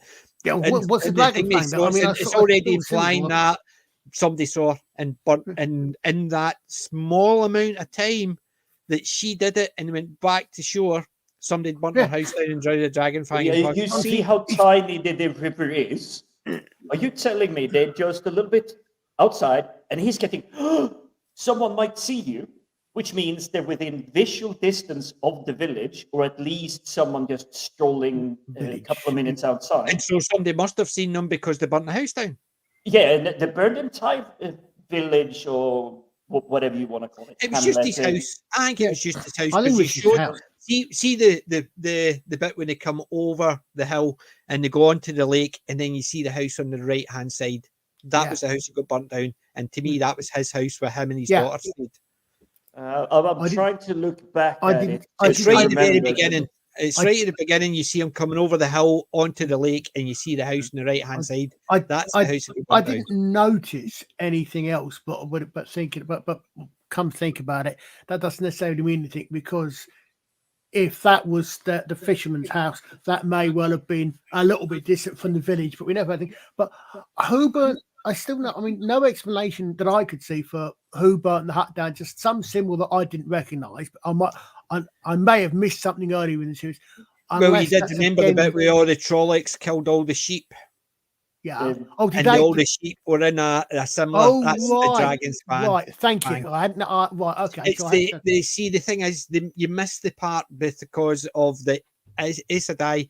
Their sign is the yin yang sign, so the black, which they call in the dragon's fang, because it's basically one side, and the other one's the teardrop of Tarvalin, which is like two halves of the yin yang. Had they done that in episode 1 with the sheep or not? Or the they did the bit with the sheep in episode 1. That's when the Trollocs had destroyed. Okay, okay. So I didn't clock that. So so they were back at that time then, but we don't know. We still don't know exactly who was to burn it, rather than attacking and racing the village and that. For one of my comments, and this is something that really breaks my immersion. So we know that they are so close to the village or the area that someone might see this little girl doing something. And if you, PJ, can bring up, because you did have the video of it. Wait a minute. Just a wee second. I want you to do this first. I'll give the timestamp in the private chat. Right. Be right back. So that's the symbol of the Aes Sedai. See the black? Oh, right. They call that the dragon's fang. So that was what was on their door. And the other one is the teardrop of Tarvalin. I think they're flipped the other side, so the white's at this side and the black's at the other side. So you get the dragon's fang coming down the other way. And then you've got the teardrop of Tarvalin, but it's the symbol of the Aes Sedai. It takes like a bird's beak to me, actually, now. But that's what they'd be. So that sign was the dragon's fang, they call it. Okay. And give me 2 secs. And right. So looking at it, 345. That's a good point, Jim. How long did it take to burn that bloody thing down? I mean, how long did we see? How long were they were they fishing for? So someone that used to burn timber and everything on the there's another thing as well. That is the next day minimum. Yeah. Right. Look, that part as well. Share the screen. It's not only it burns down, but the size of the fish. Look at the size of the fish they caught on that shallow. No, they would never. Yeah. So 3:45. So that's when they see the house. And he gets a knife as if there's people there, right? Yeah. And then he walks a couple of feet and puts his knife away because he realizes there's no. But see, it's just the one house. It's just the house. And to me, that's this house. Yeah. Oh, yeah, definitely. Definitely same one. Yeah. Our house. That's it there. Yeah. So that's the house you see when they come in over the thing. And that's I will say, I would agree with everybody. This looks really, really nice.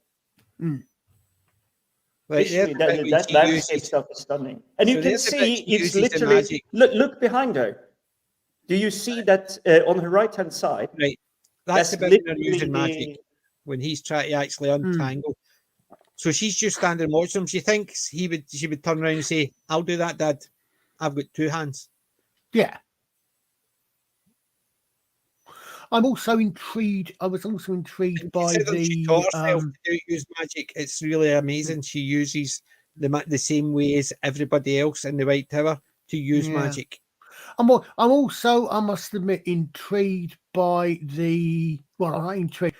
Is that supposed to be tattooing, or is that supposed to be Tattooing? Yeah, that's Right. exactly it. I thought that as Oh well. yeah, So you basically got your kids and you've tattooed them from very young age, yeah. But then and that's again, just to show.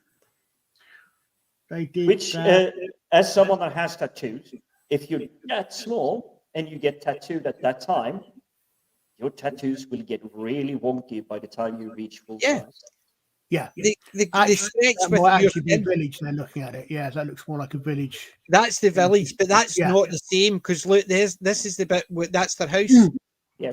Yeah. and then when you see the burnt part is there, it's just the one Oh, yeah, that's just the house. Yeah, that's just their house Yeah. has been burnt down. Yeah. because you can see it there as they come up. Hold on. Oh, it's just past there. It's just a sec before that.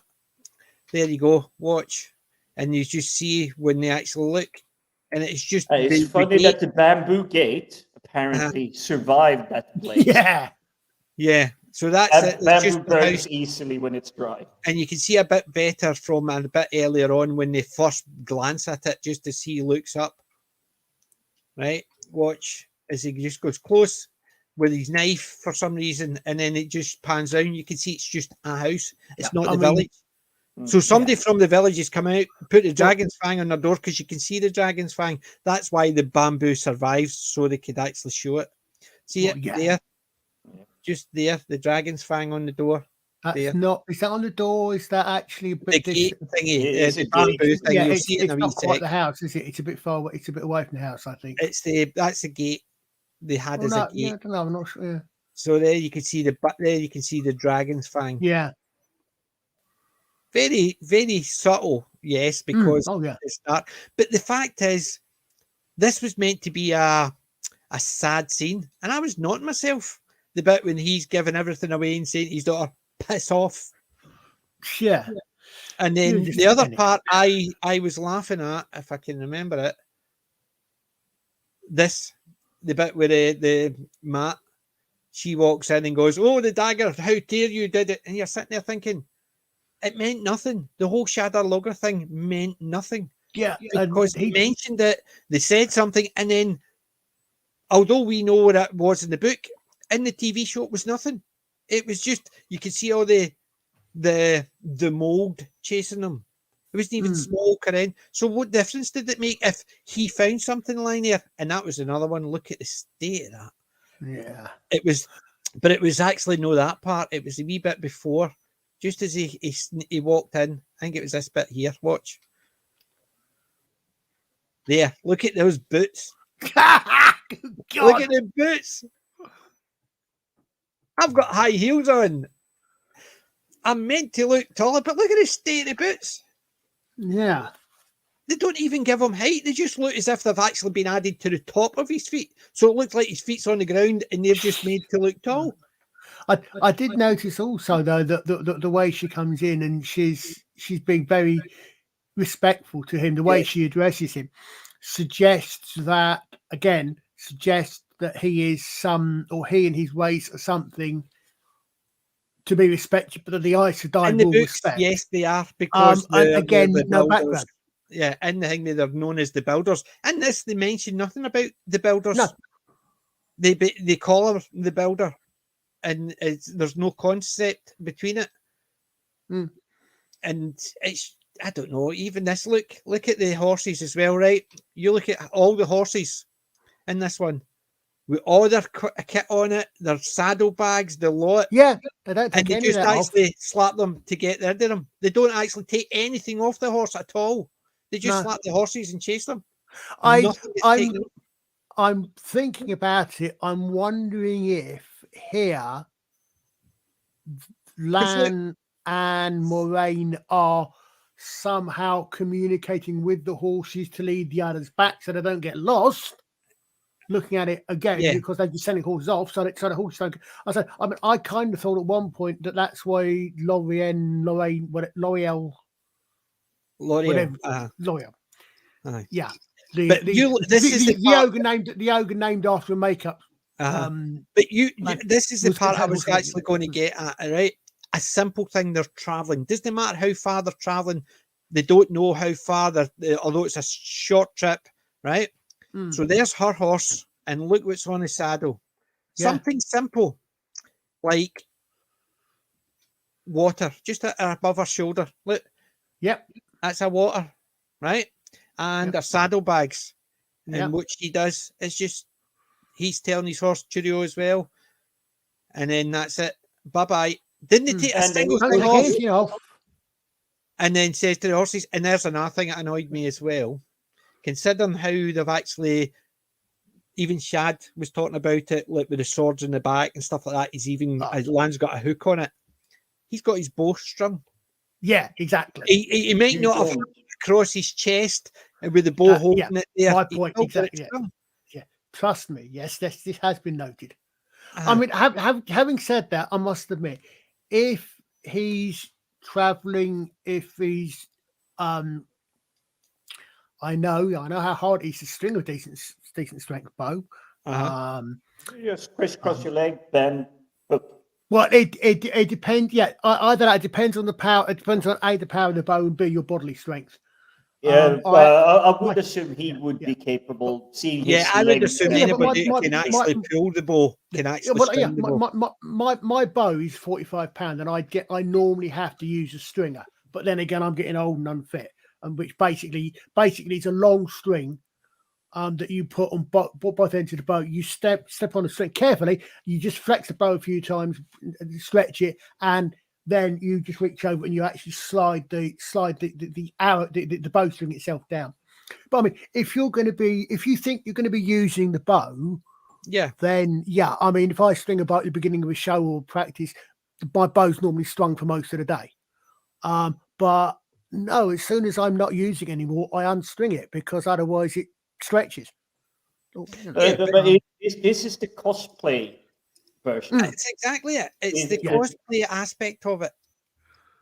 Yeah, I mean, even if they did it just once, showing him unstringing the bow, rolling up the line. Can I I say would have been fine. I could have allowed 8 seasons of him carrying the bow over his back and it being strung. But if he'd done it just once, I would have been fine with it. Or even mentions that having to string it every morning. Just an off comment, having to string it every morning. Yeah. Or something like that. So, at night he's unstringing it and in the morning he's stringing it before they go. So, everybody else, you see somebody cooking, and he's in the background stringing his bow. But it's the fact is, silly thing, it is a cosplay aspect of it. And I can guarantee one thing. Nobody will be cosplaying this gear. No. They make cosplay gears from the books. Because if you look at the background image we have on the stream,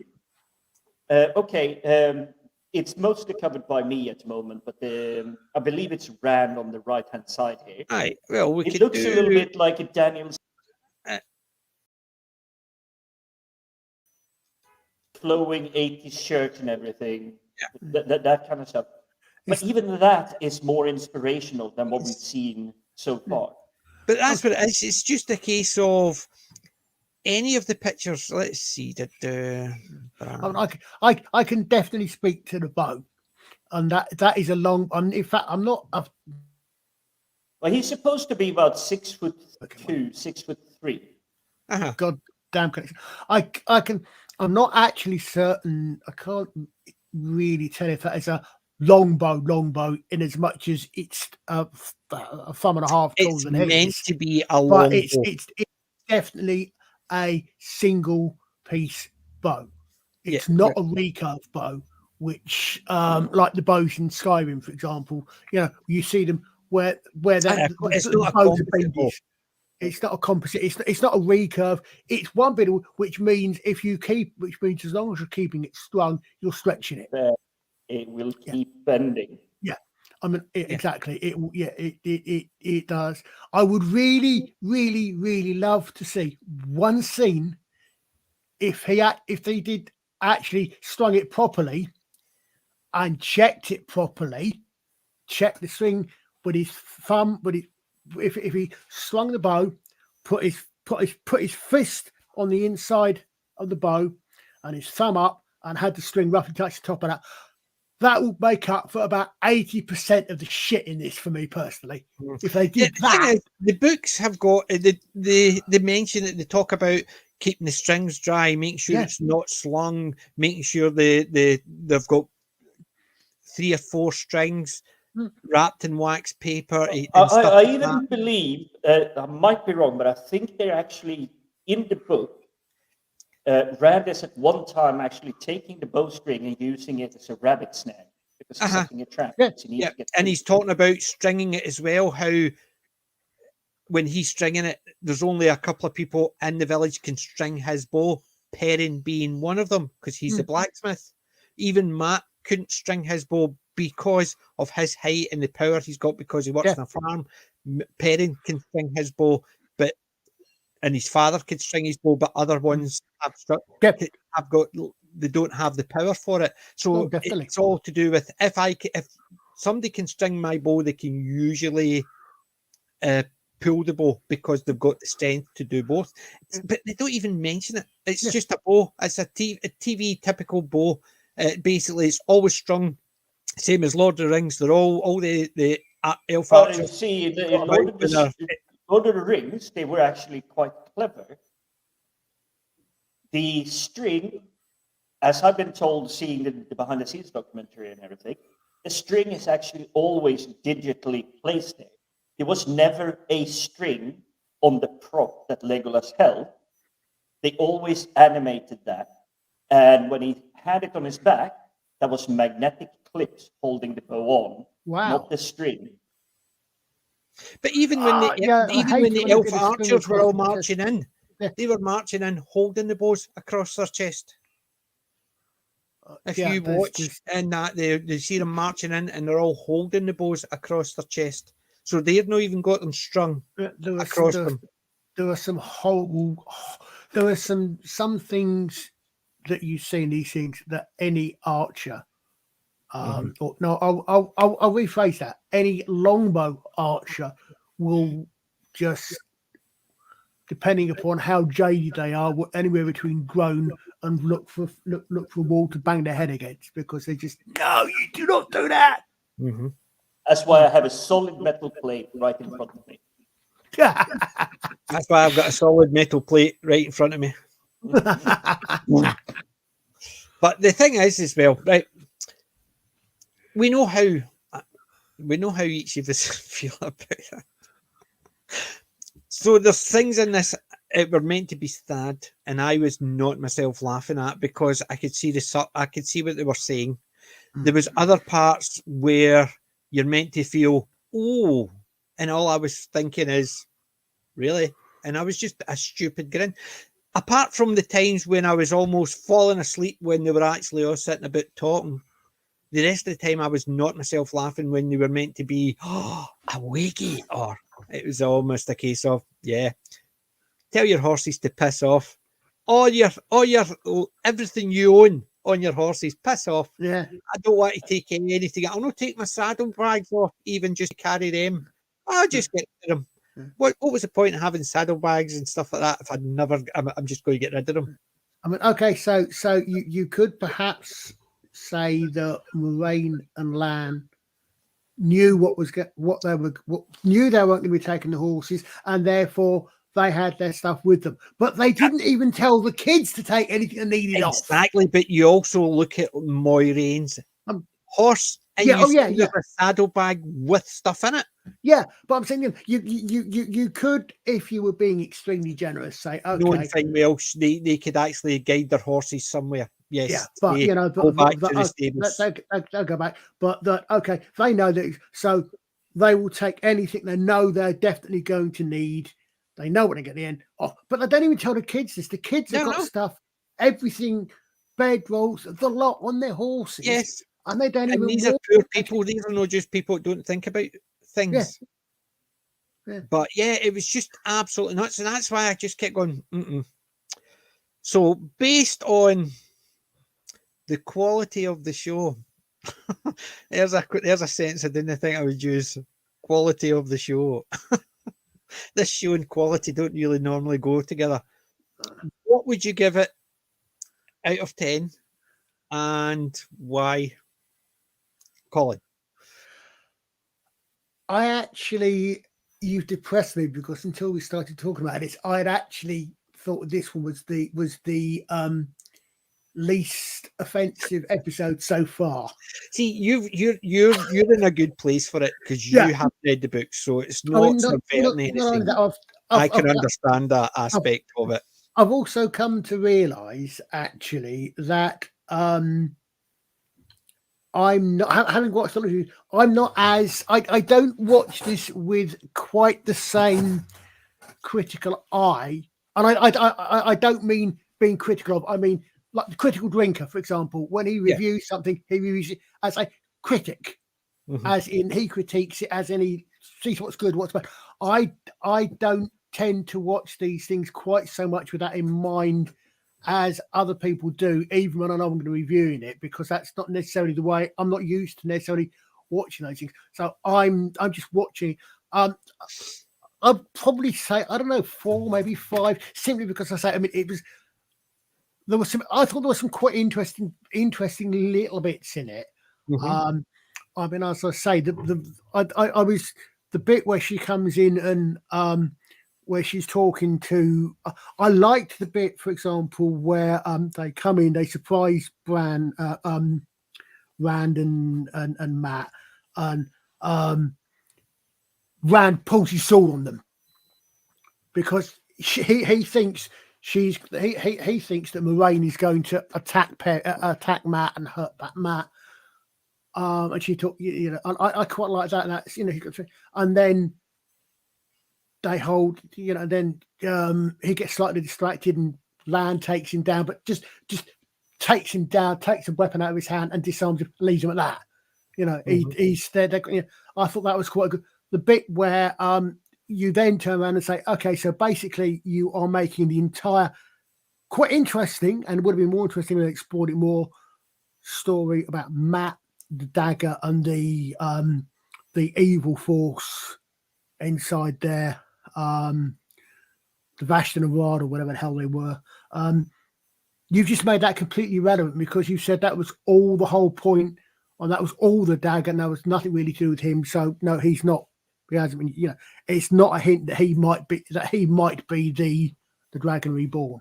I actually I quite liked also the bit where where the red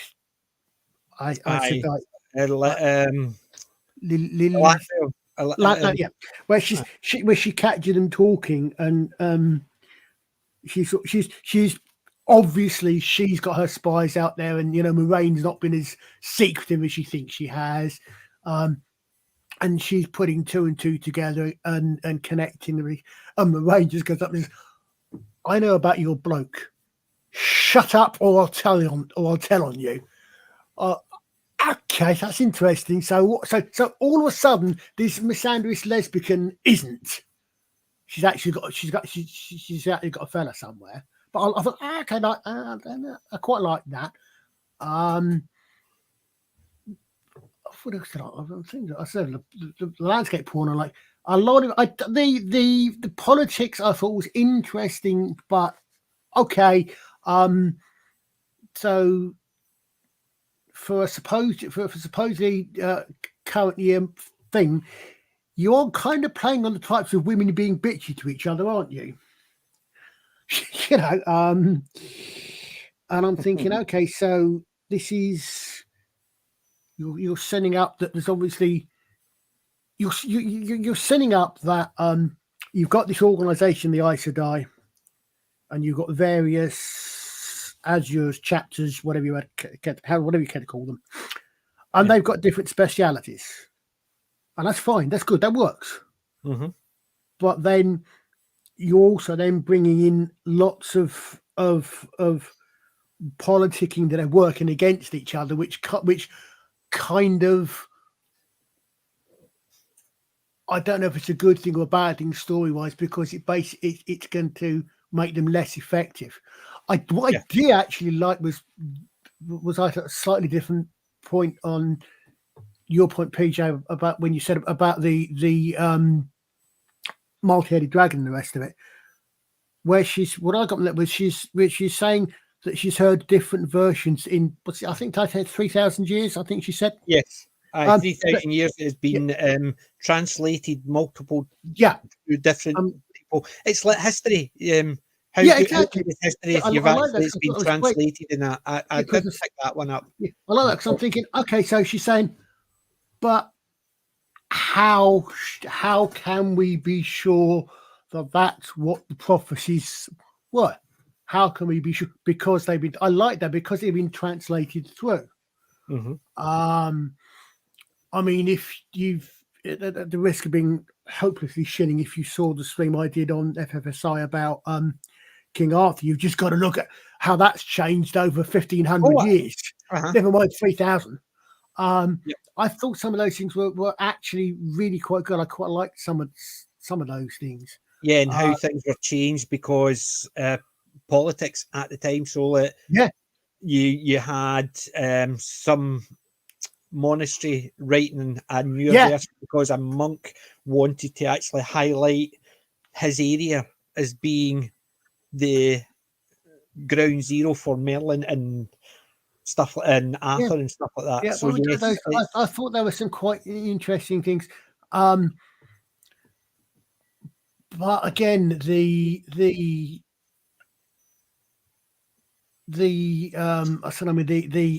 I really went, oh dear, when Moraine goes into Liz Ten's sanctum, and you're going, oh dear, okay, here we go. So she's going to be a lesbian as well, is she? Oh dear. Okay, fair enough. You can guarantee certain things are going to happen in that sort of struck me as almost suggesting. I mean, especially when you said that in the books, they are. I mean, I think you were saying from what you said in the books, they're just very good BFFs, if you like, besties, but still friends. I'm thinking, okay, so maybe they can't actually have that sort of a, or was this designed to pass the Bechdel test? I don't know. The fact that I've got the fact that I've got a mate who looks very, very, very similar to the Fool's Dragon, I'm certainly going to wind him up next weekend if I see him. I think I actually found that scene some really interesting bits, but then contradictory bits in that, because when they're putting the guy on trial, the what's her name? The the golden one. She actually came across as quite compassionate even towards him. Right up until the end. Right up until the end, when she said, "Right, fine, we're going to turn you into a medical research monkey." Aye, basically a warning to others. Yeah, well, not so much that, but we're going to watch. We're going to monitor you going insane.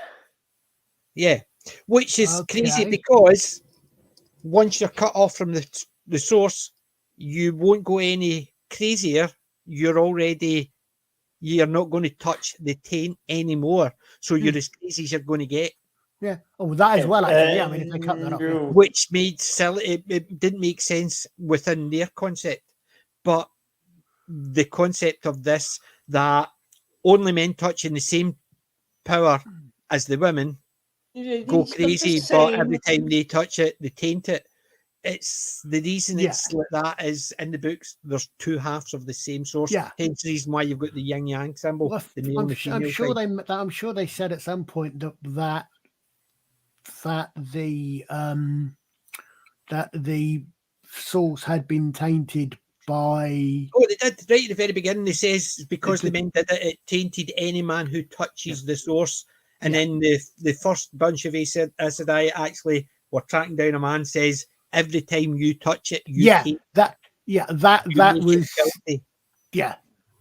So That was okay, fine. So that's why I called her Miss Andrews in red.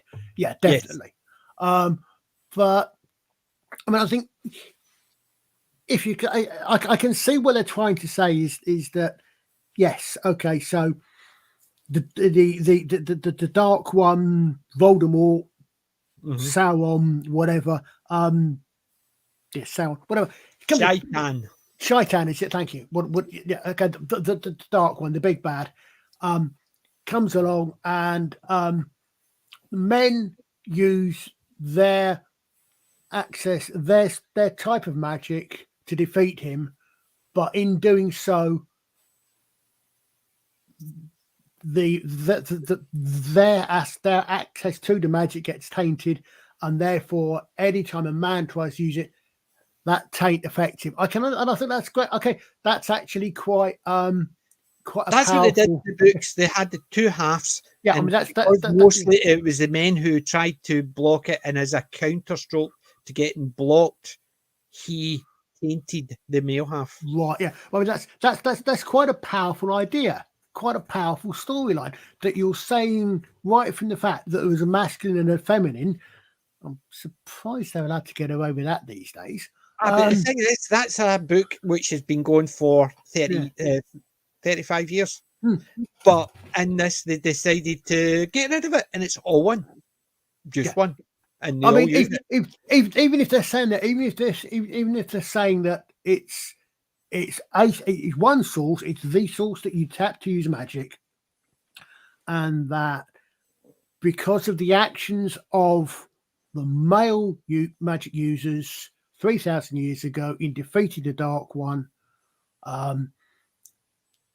the source was tainted in such a way that any male, that the females can still use it, but males can't without being poisoned, if you like. Okay, that again, I can see that. Okay, and again, that's quite a powerful. And it's just the idea that some of the Aes Sedai seem to have that it's not that, it's they've got it the wrong way around. It's not that men touching the source get affected by the source. It's that men touching the source taints the source. Yeah, and I will give this. This could, just looking at the TV show itself, it could be repaired in the second season by giving them the knowledge, because they don't know what that source is. But in the books, it's so cleverly described. The source is basically like water. You're reaching into water to like take it out and then use that to make something. But the male half has an oily cover above it, which is the taint, the thing that drives you mad. So you can't reach in without getting tainted by the oil. Yeah. And they could repair that part. I will give them that. Reminds me, I'm kind of guessing that this first series is generally supposed to be the first book. It is only from the first book, although there are claims that we used 1, 2, and 3. Having seen all of it, they have. I'm trying to not spoil for you, PJ, because trust me, there are surprises coming up. They reached in a little bit to the second book, but there is nothing I've seen so far from the third book. They did that with the Expanse. With the Expanse, if you saw it, they brought Avisalala in right from the start, and she doesn't appear until the second book of the Expanse series. But the reason I love the actress behind it. The reason I ask is, at the moment, the impression I get is that they are now going to try a surgical strike to take out the big bad. That seems to be what they're doing. They've discovered where he is. They've discovered that he's weak, or it's weak. So if they get it right, this series could end with the big bad being defeated. Is that what they do in the book? Yes. No, I will argue. Even though the TV show has gone completely off the rails from the books, they're sort of still going down, literally like, two trains running side by side. Yeah. And one is going to Oxford and the other one is going to glass doors somewhere. Yeah. Eventually, they will go a different route. To a certain point, they are running down the same track. It is not that the mission is to defeat the big bad guy. It's to figure out where and what is happening, what's going on, because they know the world is changing. The world is coming to something. And they mention it in the TV show. And I'm looking at it from the book to the TV show, and they say, "Oh, this is like the end of this turn of the wheel. This kind of iteration. There will be a change coming. Will be a reset." And they're starting to notice these changes. But it's minuscule. I will say it's minuscule in the TV show. So, Jim, what would your scoring be? Well, it's been very interesting to hearing Colin talking about this, because not having read the book, you see the TV show as what it is. And it's interesting hearing your look at it and saying that you're not as critical. And you mentioned critical drinking. And I will say, I really love critical drinking, but he's analyzing it. That's the word, and analyzing. Thank you. That's the word I was looking for. I'm not exactly. Analytical, critically, as in the analytical sense. Thank you. Yes, but he's coming purely from the storyline. He's looking at the character arcs and everything. He's not looking at like the landscape porn, if you like. He's looking at, well, what was the reason that this person was here? What did he say? What was the message? What was the purpose for being here? That's his core focus. He's very good analytical review, and I really love that. But he's not doing a broad scope of the entire thing. He's not. Sometimes he mentions stuff like when what was it, Black Panther? Crap. It was okay for an action film, but when you actually look closer, when you checked it the second time, it's like, hang on, this is Marvel and Disney. It looked like they handed the CGI graphics to a 15-year-old kid on a 2-week school program. Go and see what it is to work at Disney, because it was that horrible. When you really pause and actually look how bad the scenes is, he doesn't really do that too much. But for me, my fandom, games, films, books, comic books, I've been so used. I can't even recall when it started. It must be more than 10 years ago now, where we've gone, oh, you have to do this. Or I'm new to this. Oh, you have to change this and this and this. It's like, no. It's been... Spider-Man's been around for 40 years plus when you joined. I've read Spider-Man for 20 years. And you say, oh, no, it has to change for me. Yeah. Again, Arch again does quite a few good videos on that. Yeah. I like the Arch take on Wheel of Time. That was a really good breakdown. Yeah. We've been invaded by bloody Scandinavians. At least he stayed at home. But that is probably why I'm more hardened, and I'm trying to give TV shows a chance. I kid you not. I literally go on every week to Amazon, to Netflix, because it's tied into my Sky subscription. The same with Disney Plus. I can't unplug them, and if I do, it's going to be more expensive because that Sky subscription. So I'm kind of taking the hit, but I know that on the other end, they're also actually monitoring. Did someone actually watch this? Did you click it? And if I know that there is something really controversial out there, like Netflix had, not even clicking it, not even opening the thumbnail to see what it is. If you stay away from that, they can see the metrics on the other end and going, this account didn't even engage with this that we tried to promote. Yeah. So, but again, it becomes that whole thing that I was trying to say. It's like, I'm so used to them trying to come in, change. Oh, it has to be this. It's 2022. Blah, blah, blah. But it's been going on for such a long time for me. So I actually watch when they're trying to slip these messages in. Because initially it was like they was trying to go under the radar and be like, oh, really subtle. It's just like a 2-second dialogue or something. but now it's far more perverse. And this TV show is really out and out there. As a man looking at this, I can take no inspiration from a single character, male or female, that would say, that is a good individual. That is someone that is inspiring me. Not a single one has appeared so far. Unfortunately, I've seen the whole thing. But if we're going to go into this specific episode,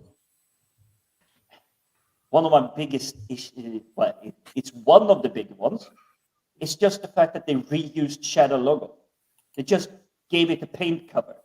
All the physical set pieces, not the CGI, the physical set pieces. So when Moraine is sitting on the balcony, when the boys are sitting on their own balcony as well, in that other room, if you look at the backdrop and everything, it's the same as Shadow logo. It's just painted white.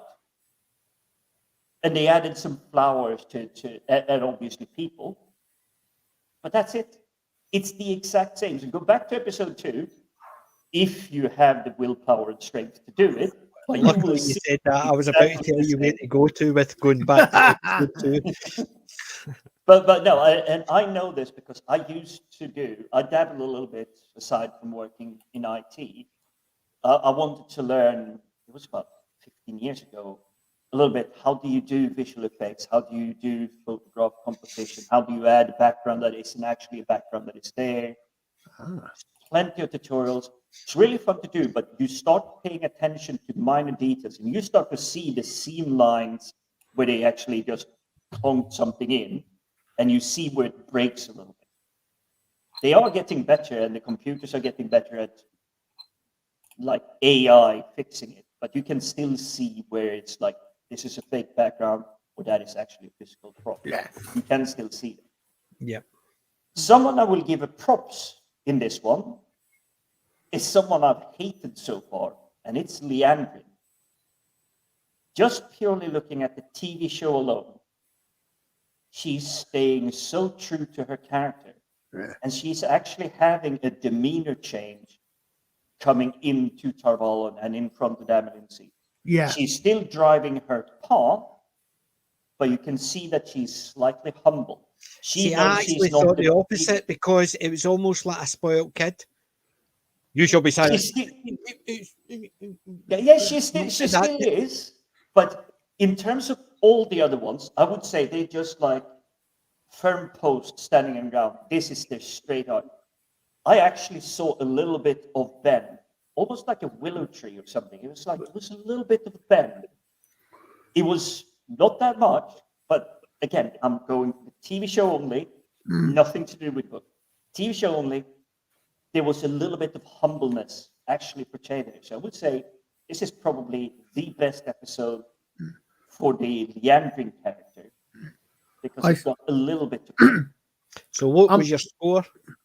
Oh, I have a few things, but we've covered it, so I will just quickly jump through. The math plot line, like we've already discovered, is completely gone. But in this one, they completely won. There is no reason for any of the boys to be there, including Lan. Why is there any man in this?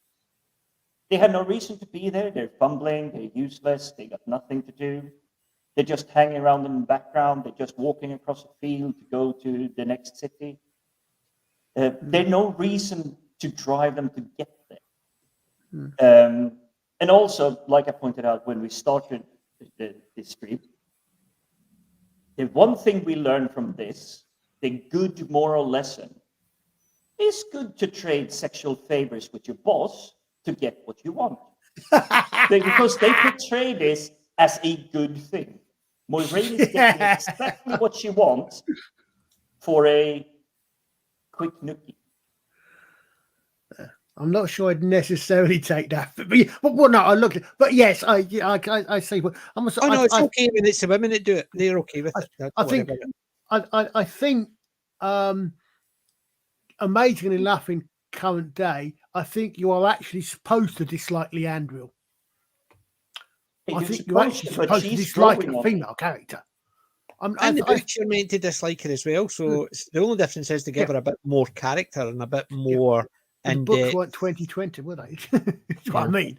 But I mean, No, I mean, just like the intro, I'm fishing in some really shallow water here to try and find something.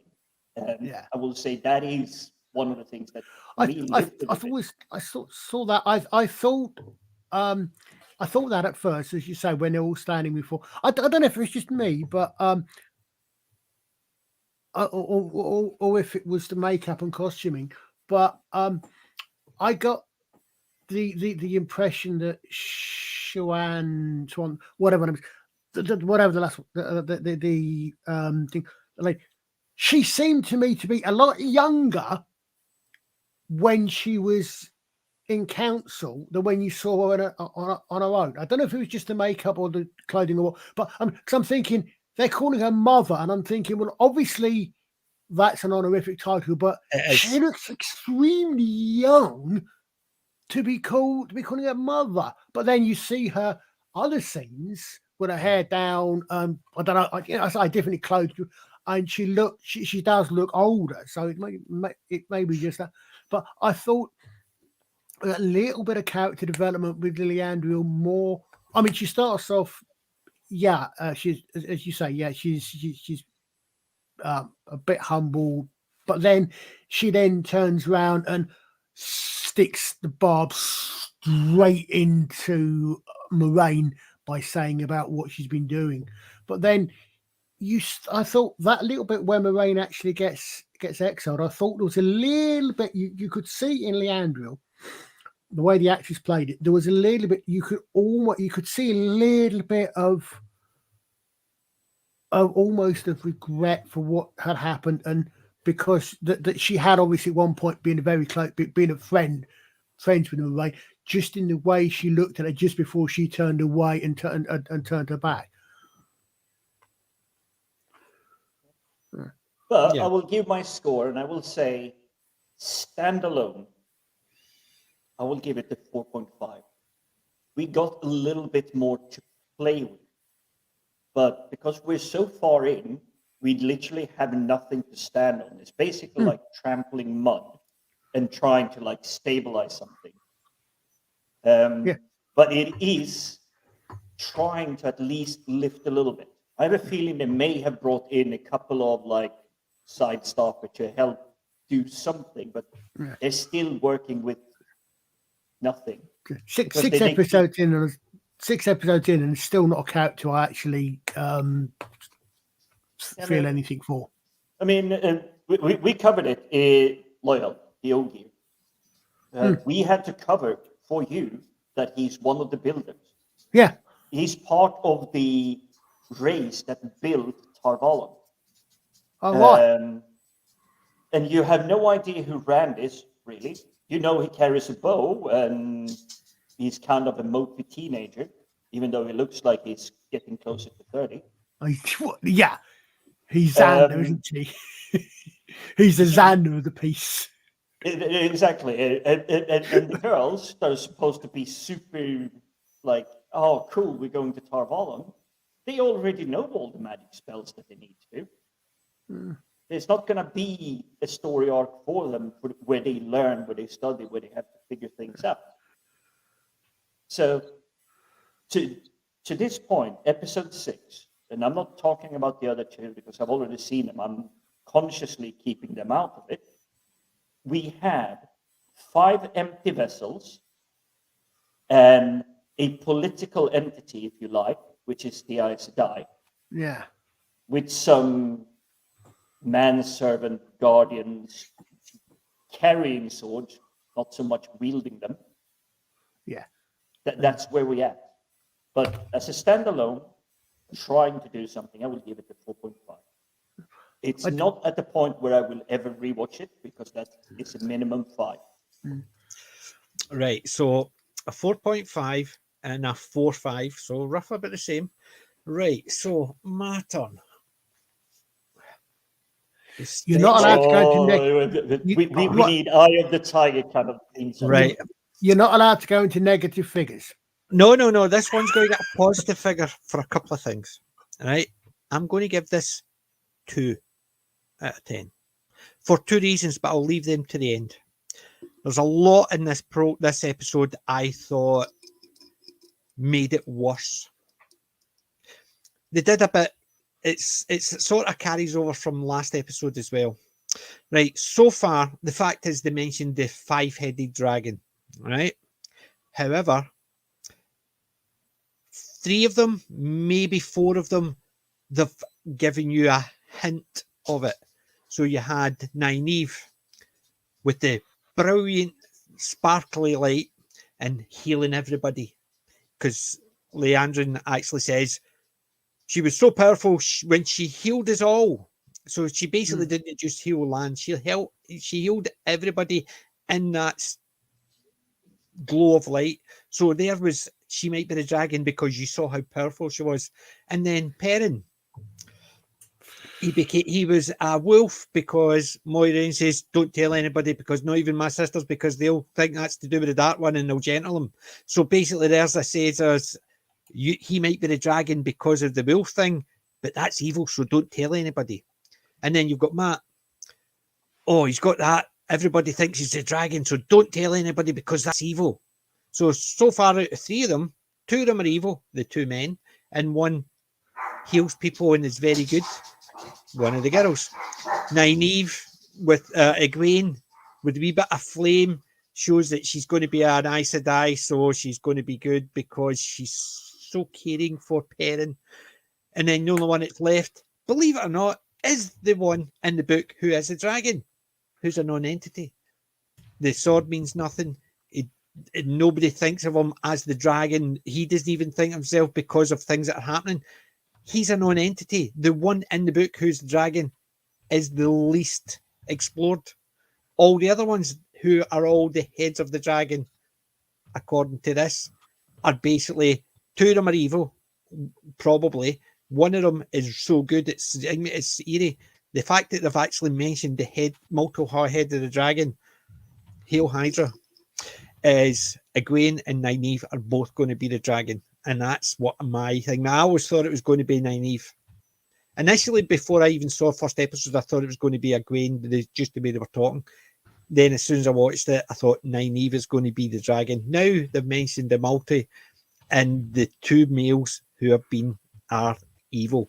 Don't tell them about the wolves because everybody thinks that's evil. Don't tell them about Shadar Logoth because that's evil. And I'm going to be a dragon, and even Rand, don't go near him, he's not the dragon, and all this. And that's basically said there's 2 evil parts of the dragon, so they're out. Because the dragon's going to be good, it has to be good. The fact that they still go on about this one source, not the male or the female has. If the females are the dragon, what do they need to be scared of? Because all they do is bring them in and train them. Because they won't go crazy. So it makes 0 sense that the dragon's going to break the world. Bring them in and just train them. Yeah. They're not going to go crazy because they can touch the source, so train them as much as possible, the best you can. It's completely it's completely irrelevant. Irrelevant, scared them. Yeah, it's just crazy. There's parts in this that actually just, anytime they were trying to make me feel sad, I was pissing myself laughing because the story's just a case of bad dad tells his daughter to piss off. They put a nice bow on it, but in effect, it's here's a present on your way out the door. Here's your sandwiches. I just wrapped them in a map just so you get a hint. In effect, that's what they've done. Yeah. It's basically ta-ta. Because I've got nothing here. I've got no house. I've got no way of making a living. I've got no other family except you. But go away. No problem. Bye-bye. So bad dad number 1. Tick. And the fact is Moiraine could actually just cast her spells. I still hate that. And travel from one room to another without going through the intervening part because it's a portal. Makes 0 sense. So why do they ever have to do any traveling? Because there's no a limit on the travel because you don't know. You could just assume there's a limit because between one room and another, maybe they have to have it linked already, but makes 0 sense. However, the 2 reasons I'll give them points. 1, is still the scenery is fantastic. The bit when it comes over a hill and you just see that just looks amazing. No matter what, I could cut all the rest of the parts out and just watch the bits where they do the scenery, because it does look amazing. That's the type of scenery you would have as a backdrop in your windows, your wallpaper, because it looks amazing. And the second one is one of the characters who made me jealous as hell. Oh. One character made me jealous as hell because he stayed behind. He cut himself off from the rest of them. And I'm saying, Matt, you lucky bugger. I still have to come back here next week for this pish. Well, sadly, we already know, because it was out even before the trailer was out for the TV show, that the actor playing Matt is out, sacked. so they're replacing them. So we Oh, already. are they? I didn't know that. Yeah, it's been all over the news that they're actually right. replacing them. So by the time he comes back in, it'll be another guy. It's basically. So they're okay. So they're going to do a dynasty on him and have him badly burned in an oil rig. So he has to get plastic surgery, which was actually a logical, sensible way of replacing a character. But no. Yeah, I didn't know that. I hadn't. according it was all over. It's something to do. I don't know if it was a Me Too or We did cover he's a it. man, so he's a bad boy, and and stuff. We don't know the full nature of it, but we did cover it during the first episode review that we did. Yeah. I'm not sure if you were part of that one, Colin. No, but I think I was chatting him, but I wasn't. I saw it. Yeah, basically, it was to do with the fact is he's been a naughty boy, and he basically was out. I would imagine that somebody said something and said, "Okay, fine, I don't care what the truth is. We're not going to touch you." Which reminds me, actually, by an odd thing, we said about the Expanse. I just clocked. I hadn't even realised. Apparently, the Expanse season 6 is finished. Because someone's got a video up saying Expanse season 6 finale explained. I'd forgotten it was on. I got about halfway through the first episode and got bored. Well, I watched it up until about third season, and then it just failed away because it just started getting pish. I watched one or two episodes in season 4, and I thought, yep, just didn't even actually finish it. Just switched off halfway through an episode and just stopped. I didn't really intend to watch season 6 anyway, for the same reason I've no intention of watching The Mandalorian. Same here. I've not watched any. Mandalorian is okay. Easily decided to fire you. Story, but Book of Boba Fett, stay away. I'll stay away from The Mandalorian the same as I'll stay away from the Book of Boba Fett, because there's only 3 Star Wars movies, and that's it. The rest of Star Wars, I have zero interest in. You see, I will forgive Lucas' reawakening experiment, if we shall call it that, because I've seen how crap this new stuff is. Yeah, but it's all Disney Star Wars now, so no matter what, it's Disney Star Wars, so it doesn't matter. It's still Disney Star Wars, so yeah. Did you see though the did you see the Doomcock did a video where about the KK? Yes. That was the one I was talking about on Saturday. That was the one I was talking about on Saturday. Oh, the one right. With the Kinky and the two of them beating the shit out of it. Yeah. And the two looked like aunt and uncle. I'm probably going to depress you even more now, PJ. I just saw a video on. Apparently, it's been confirmed that it is going to be a Firefly reboot on Disney Plus. Did you hear what happened? We found out on Saturday. I was talking to Kelly Inch and Plebs, love Plebs, and she says on IMDb there's a thing about Plebs, and I went into it and it didn't have any details. It just saw that. Plebs movie, and I went into it, and you still have to sign up, but in the back of it, it tells you it's a movie of the TV show. It's a US verse movie of the British TV show, and I thought it's going to be rap. Yeah.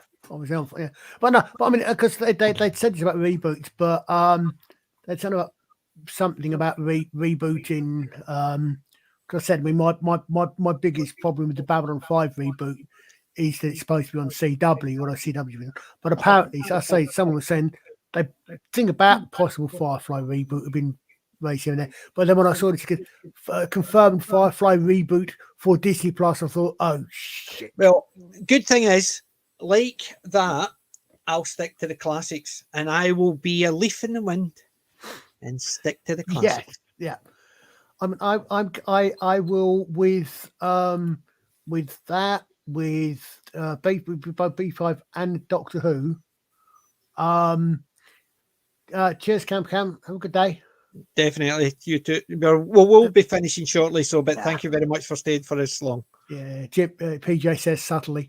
Right, yeah, exactly. I mean, I will give them both Babylon 5 reboot. Someone I was saying apparently they reckon that the reckons they finished filming on the second season of on the sequel to Good Omens. And See, that's the thing as well. A sequel to Good Omens, no thank you. I've got Good Omens and I read the book. The book finished. I don't need a sequel. So the fact that they're throwing a sequel, I'm just going to ignore it. Apparently, before he died, Terry Pratchett and Neil Gaiman were talking about. I've been talking about it, and then Terry Pratchett never did it. So, but I will give them all the benefit of the doubt, but I won't expect anything from them. See, the thing is, Gaiman is just such an SJW now. I wouldn't even give him the benefit. No, Gaiman's gone completely off the rail. But I will say we probably need a new word because there is a reboot, and we all know they jump. Whether it's Lethal Weapon, MacGyver, Star Wars, Star Trek. But if you look at the Cobra Kai from the films, it is not a reboot. No. It's a continuation. It is continuation, or 20 years later, this kind of happened. It's not a reboot. It's not trying to override or say, "Oh, hey, look, we can do this a lot better," like what they did with Force Awakens, where the director Jar Jar Abrams was so arrogant and going, "Oh, it took you 3 films to tell this story. I'll tell it in 1 film." Yeah. And even went out and publicly said that that's what he did. It's like, yeah.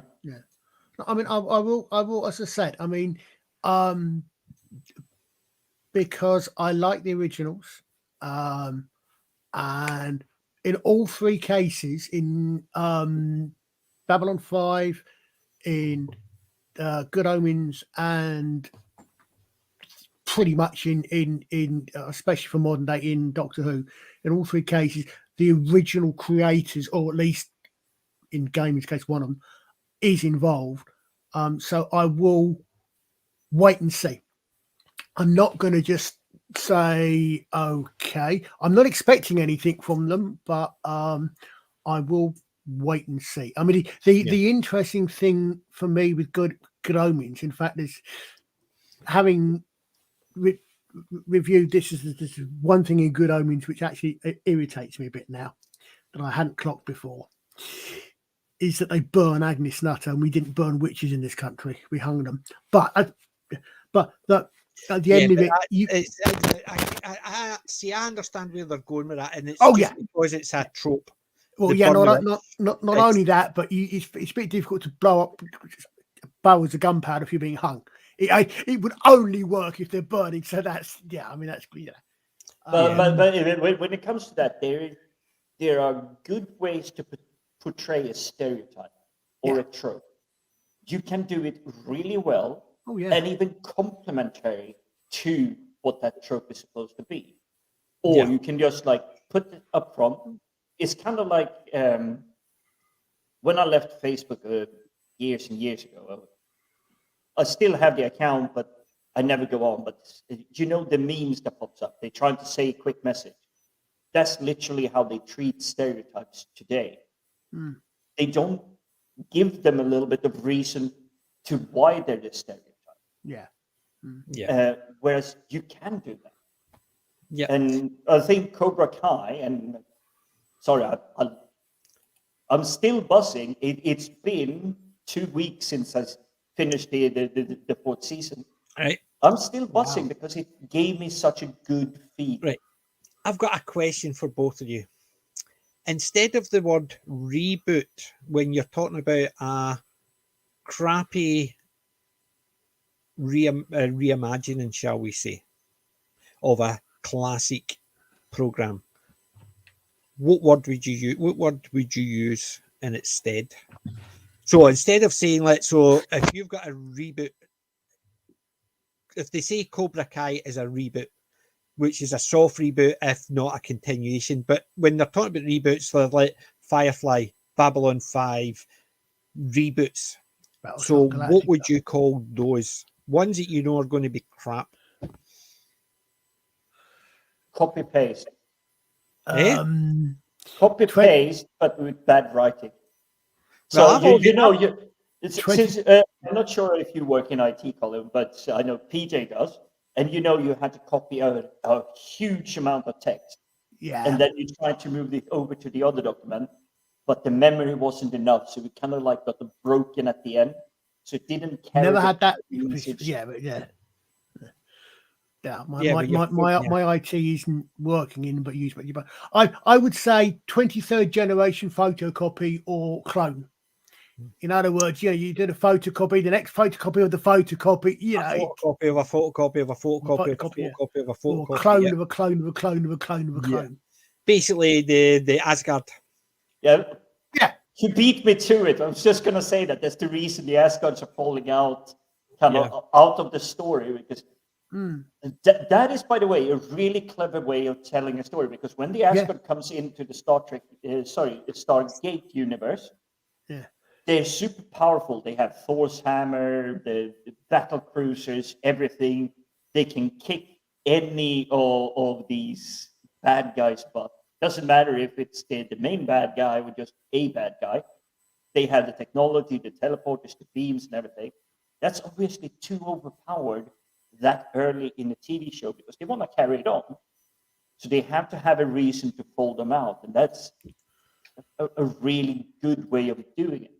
They're too powerful, but instead of doing it Deus Ex Machina, or just, it just happened. We got saved because why? But they're fading them out because they have their own wars.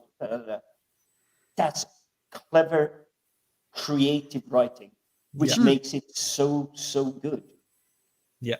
Well, do you know what I'm going to coin this phrase? It's not so much a reboot; it's a repoop. I'm going to have to slightly object to that because I have never pooped the same poop twice. Well, they're basically they're certainly not putting the same crap out again. We're talking about Hollywood though, so I'm sure there must be someone there that has done the same poop twice. But there you go. I'm any time somebody tells me about I'm just going to be referred to as a repoop, because anything Hollywood puts out, which is a copy or a reimagine or whatever of an existing thing, which is 99.9% of the stuff. It's already appearing in comics, books, previous TV shows, TV movies, or movies on screen. They're just basically, let's take that and completely twist it and make it different. So it's a reboot. It's not even the original. I refer to a lot of this as the woke parasite. Yeah, it is. But I'm going to give you, other than, Cobra Kai is basically becoming my them. Mm-hmm. But except them is really good. Cobra Kai is awesome to that level. But I cannot argue that them is not a good one. It's amazing for what it is. But not recently, it's probably been a year and a half now, stumbling across Russian production films. They even have their own Marvel Universe-ish. I think it's only one film, but it's basically the Avengers, but a Russian version of it with their own heroes that I have absolutely no background to. I came into the Avengers, the Marvel Avengers.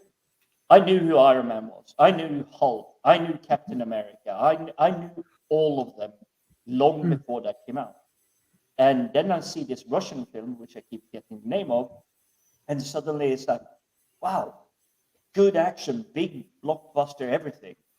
But they had also, I think it might be on Netflix or Amazon. I'm not sure which one. I think it's called Day and Night.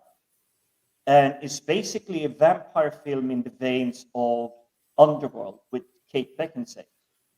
But it is far superior.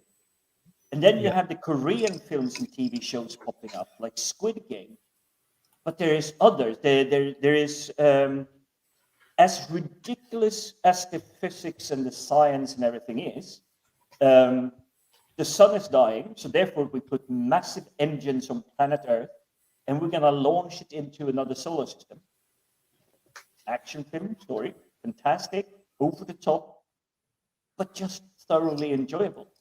And then you have Snowpiercer, which is now a TV show, which I haven't touched, but I like the film, but it's basically a Soylent Green film, which is really weird, but absolutely amazing. Right. And it stars... well, according to something on Twitter, they were talking about genetically, not so much genetically modified food, it was actually genetically modified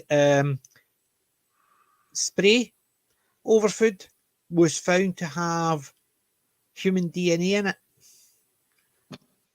So in effect, what they're doing is combining human DNA with all these other things and spraying it over food. Soylent Green. It was definitely not on my bingo card. Just along the side with 1984 is not a manual for how you run society. It's the Soylent Green being a reality. Yeah, I think the rabbi did. I know someone did reviews of Snowpiercer, and it didn't particularly appeal to me. I think it was the rabbi. Someone did, I'm sure. Yeah, I've not seen it, but I was at a charity shop. I got a few, but 3 DVDs I was going to show you, and I picked up Superman, Batman, Public Enemies. Mm-hmm. So, but just bring it back up again. Look at that drawing, the style. You know that these are not your average human made. Yeah, you can tell they're superheroes. Exactly. They just even the artwork on it is just done by professionals. Not by kids who've just been given the job because their daddy works in the place or their sister works in the place or something. The other one I picked up was Hulk version. The Hulk V's. So it's 2 movies. It's the Hulk v Wolverine and the Hulk v Thor. Look at the artwork in that as well, just even for an animated movie. One of and this is actually giving praise. This is when the Marvel MCU, unfortunately as it is now, when it started. The greatest scene is that where Thor, Iron Man, and Loki are fighting. Yeah. In the forest. And it is, you get that give and take, and you get more sense that, yes, I'm Iron Man, and Thor should, in theory, just be able to just smack me or just place the hammer, and I can't do anything. But he does a mistake and just supercharge his suit. But even this, right? So it's Hulk V's, and it's got at the bottom Hulk v Thor, Hulk v Wolverine, twice the carnage. Yep. Even the tagline, twice the carnage. You know what I mean? And I picked up a TV show. Let's say, what would you have if you had a vampire, a ghost, and a werewolf all living together? Being human? Being human, yeah. And that's the UK one, not the US one. I never watched that. I actually watched the first couple of seasons, and that's the first 2. I didn't watch that. I quite enjoyed it because it was different. I saw the American one. I wasn't as keen on that one. But this one was really good. It's just the dynamics between these 2. These two were really good. The werewolf and the vampire and the ghost. And she was for me, I've only watched like she the was first also 4. in Death in Paradise episode 1. She was the murderer in Death in Paradise. Oh, was she? Uh-huh. I only watched like the first 4 episodes of it, and it is on my. I will watch this thing sooner or later. Trademark, but it had the feeling like the Misfits. It's like Yes, where they I've got have Misfits. I've got season 1 and 2 of Misfits. I picked up season 2 today. I've already got season 1. But I've watched all of the Misfits. I love that. Still haven't seen a new season of Death in Paradise yet. Neither have I. I'm actually waiting until it's finished and then just watch them all together. It's good. I'm not feeling too far behind them. Right. It's only because I've got other things I want to sit and relax and watch it. So I'm that, and I'm a bit nervous about what it's going to be like as well with this in the current day and age. Yes, I know, but I dropped off the last one because I wasn't as keen on Ralph Little, and I didn't. I must admit, I didn't like Ruby. So I think I was thinking about this the other day, and I think I've gone. I think my favourites are probably pretty much in the order they came, although Ben Miller's definitely the best one. I love Ben. I don't know if you know it, but there were 4. The guy that created it, there were 4 novels, and they're all about Ben Miller's character. See that?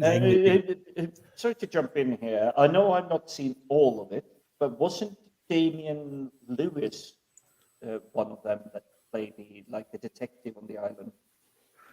Or someone very similar to him? Damian Lewis, like tall, ginger.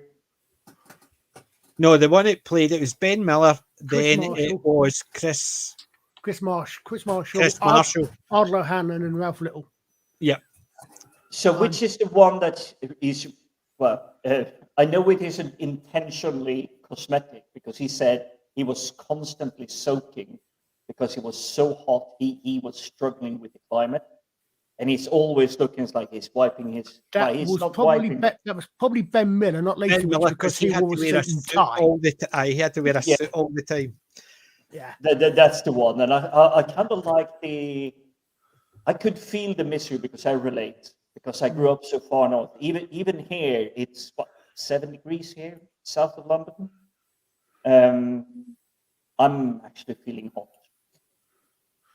It sounds bad, but when you go to a tropical climate, which I do love, in moderation, but I'm literally melting in it. Imagine standing in front of a camera with the flashlights and everything. And I've been on set. Those lights, even though they're LEDs, you're cooking. I would imagine, And imagine then being already in like 32 plus Celsius.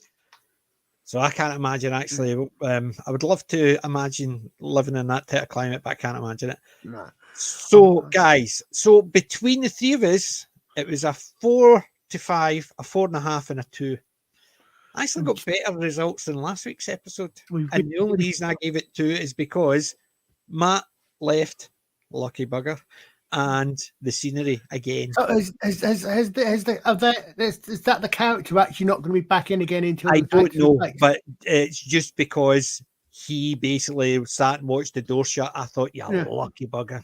Yeah. And I don't know if he's going to come back in, but I doubt it, because where would he go? Because he just chased his horse away and then he stood there. Or the horses are running away and he's basically in the middle of nowhere. If Nynaeve did actually jump back through at the end of that episode, which it looked like she might have done, then you still can have her and Matt and the party separate. He still managed to open the gate. Yeah. Well, yeah. I mean, yeah. But what I'm saying is, you could do if no one went back, then you've got Matt there, and they could actually get away with what they did with what they did with Cass Anvar at the end of season 5, which is why I wasn't going to watch, because they just killed him off screen, put on really bad CGI, because apparently, as I discovered, one of his co-stars stitched him. One of his co-stars actually apparently Well, in this behind one, getting they're him not fired. going to do a poochie on him. But basically, what they're going to do is just replace him. Yeah, I said, I mean, it's which means the character. I was just wondering. I mean, you've got they've done it in such a way. It's I wonder then if when was he actually fired? I think it was actually because I heard that they were actually CGIing parts of him in where he was meant to be leaving. So I think this part was the bit where they had an image from somewhere else and they put it there. That's why there was a lot of interaction. Yeah, that's what I'm wondering. That's what I'm saying. Is at what point was he? I mean, like Cassanvar, I think was sacked after they finished filming season 5. So I'm saying, I mean, if the guy was sacked or whatever after they finished filming, or at that point, then that could be reshoot or remake. Yeah. But I mean, if he wasn't actually, if the fuss didn't start until after they finished filming, then he may still be in it for the rest of the season. How many more episodes are there to go? Is it 2 or 4? Two more. There's only 8 episodes. Yep. All right. There you go. Donald Finn will play Matt Cotton starting in the 2nd season. So I'm trying to find the. But this is something also I'm just wondering. And this is a question for you, Colin. If you look at the Matt story arc, he's staying behind. His story arc is complete. He's rid of the knife. He's cured. He has his health. Yeah. He has no reason. He can literally just like wander off into the sunset and be done with. Yeah, I mean, there's Moiraine suggested that there might be something in there in him, but we've all got darkness of assault in us. You know, if you're not like to look at that, we've all got negative aspects to our personalities. So doesn't necessarily mean anything. It's more a case of the magic was feeding off part of his personality. So that doesn't make any difference. So yeah, I was just thinking, we've got. I was just checking out on the dates that if we do, there's only 2 more episodes left. If PJ could stand it, we could do both episodes one show, because next Saturday, I think, is when Resident Alien comes back. Ooh. So if we finish...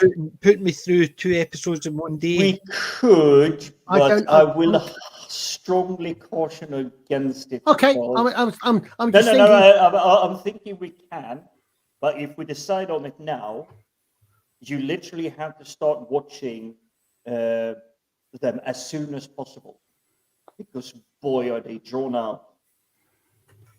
I was just thinking on the grounds that then I've got nothing to do on Sunday except watch that ish.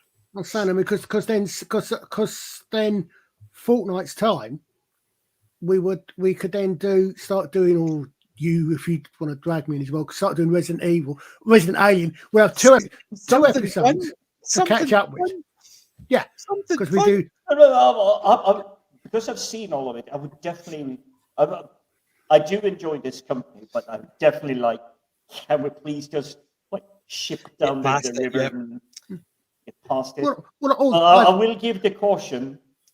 The next 2, and I'm not trying to spoil it, but trust me, there was a very drawn out scene, and believe it or not, PJ, you may want to close your ears, but I had to take 2 smoke breaks before that scene was finished, because it was that drawn out. Yeah. Well, according to what I've read, he was in for the full season. Right. And I'm just finding out why he left. So what you're saying, Jim, is that he's a little bit like as watching Batwoman. He can only do it in 15 minutes increments. Yes.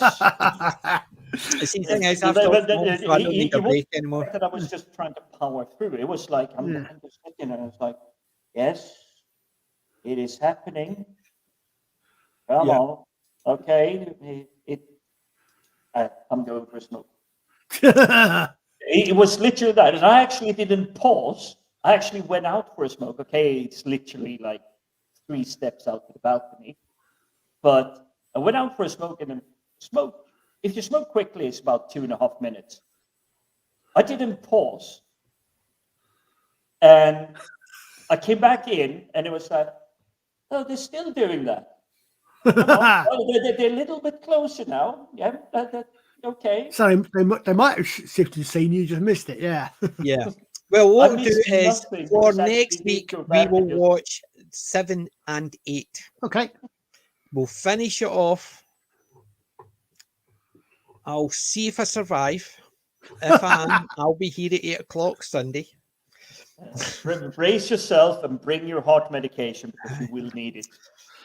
We'll say the good thing is that you can do that, but then you can also watch the first episode of Resident Alien season 2 because that's on Saturday. So if you call that or watch Wheel of Time first and then watch Resident Alien. Yeah, the thing is, I do enjoy Resident Alien, and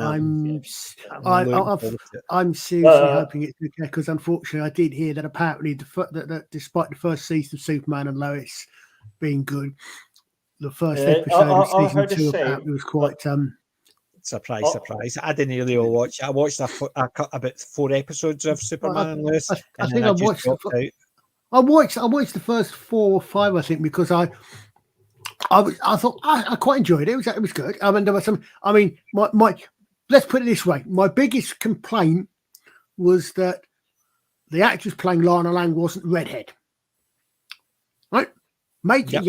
Ginger side and all the rest of it.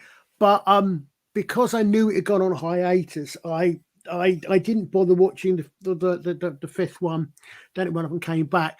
But I was pleasantly surprised to hear that apparently when it came back, despite the break and the COVID in all and all the rest of it, when it came back, it still didn't go down that route. But apparently, I've heard from the first episode of season 2 is somewhat. I gave up after it because I found I guessed it was going to go down that route, or one of his sons is going to be taking on the mantle, and guess what? He'll probably be gay, and and it's just because I just that's the comics. I've got zero confidence in anything, so I just basically me too. most of the time I try and avoid it unless I've seen something. Usually I catch bits just by mistake, and Resident Alien was one of them. It was Alan Tudyk, so I thought he's good. Somebody had said, "Have you seen it?" And I said no. So they told me to check out a review, and I had a look at that, and I thought, I'll give that a go. Tried it, and I really enjoyed the first episode, so I watched it. But it's the same idea. I've watched some things, and I've went, nope.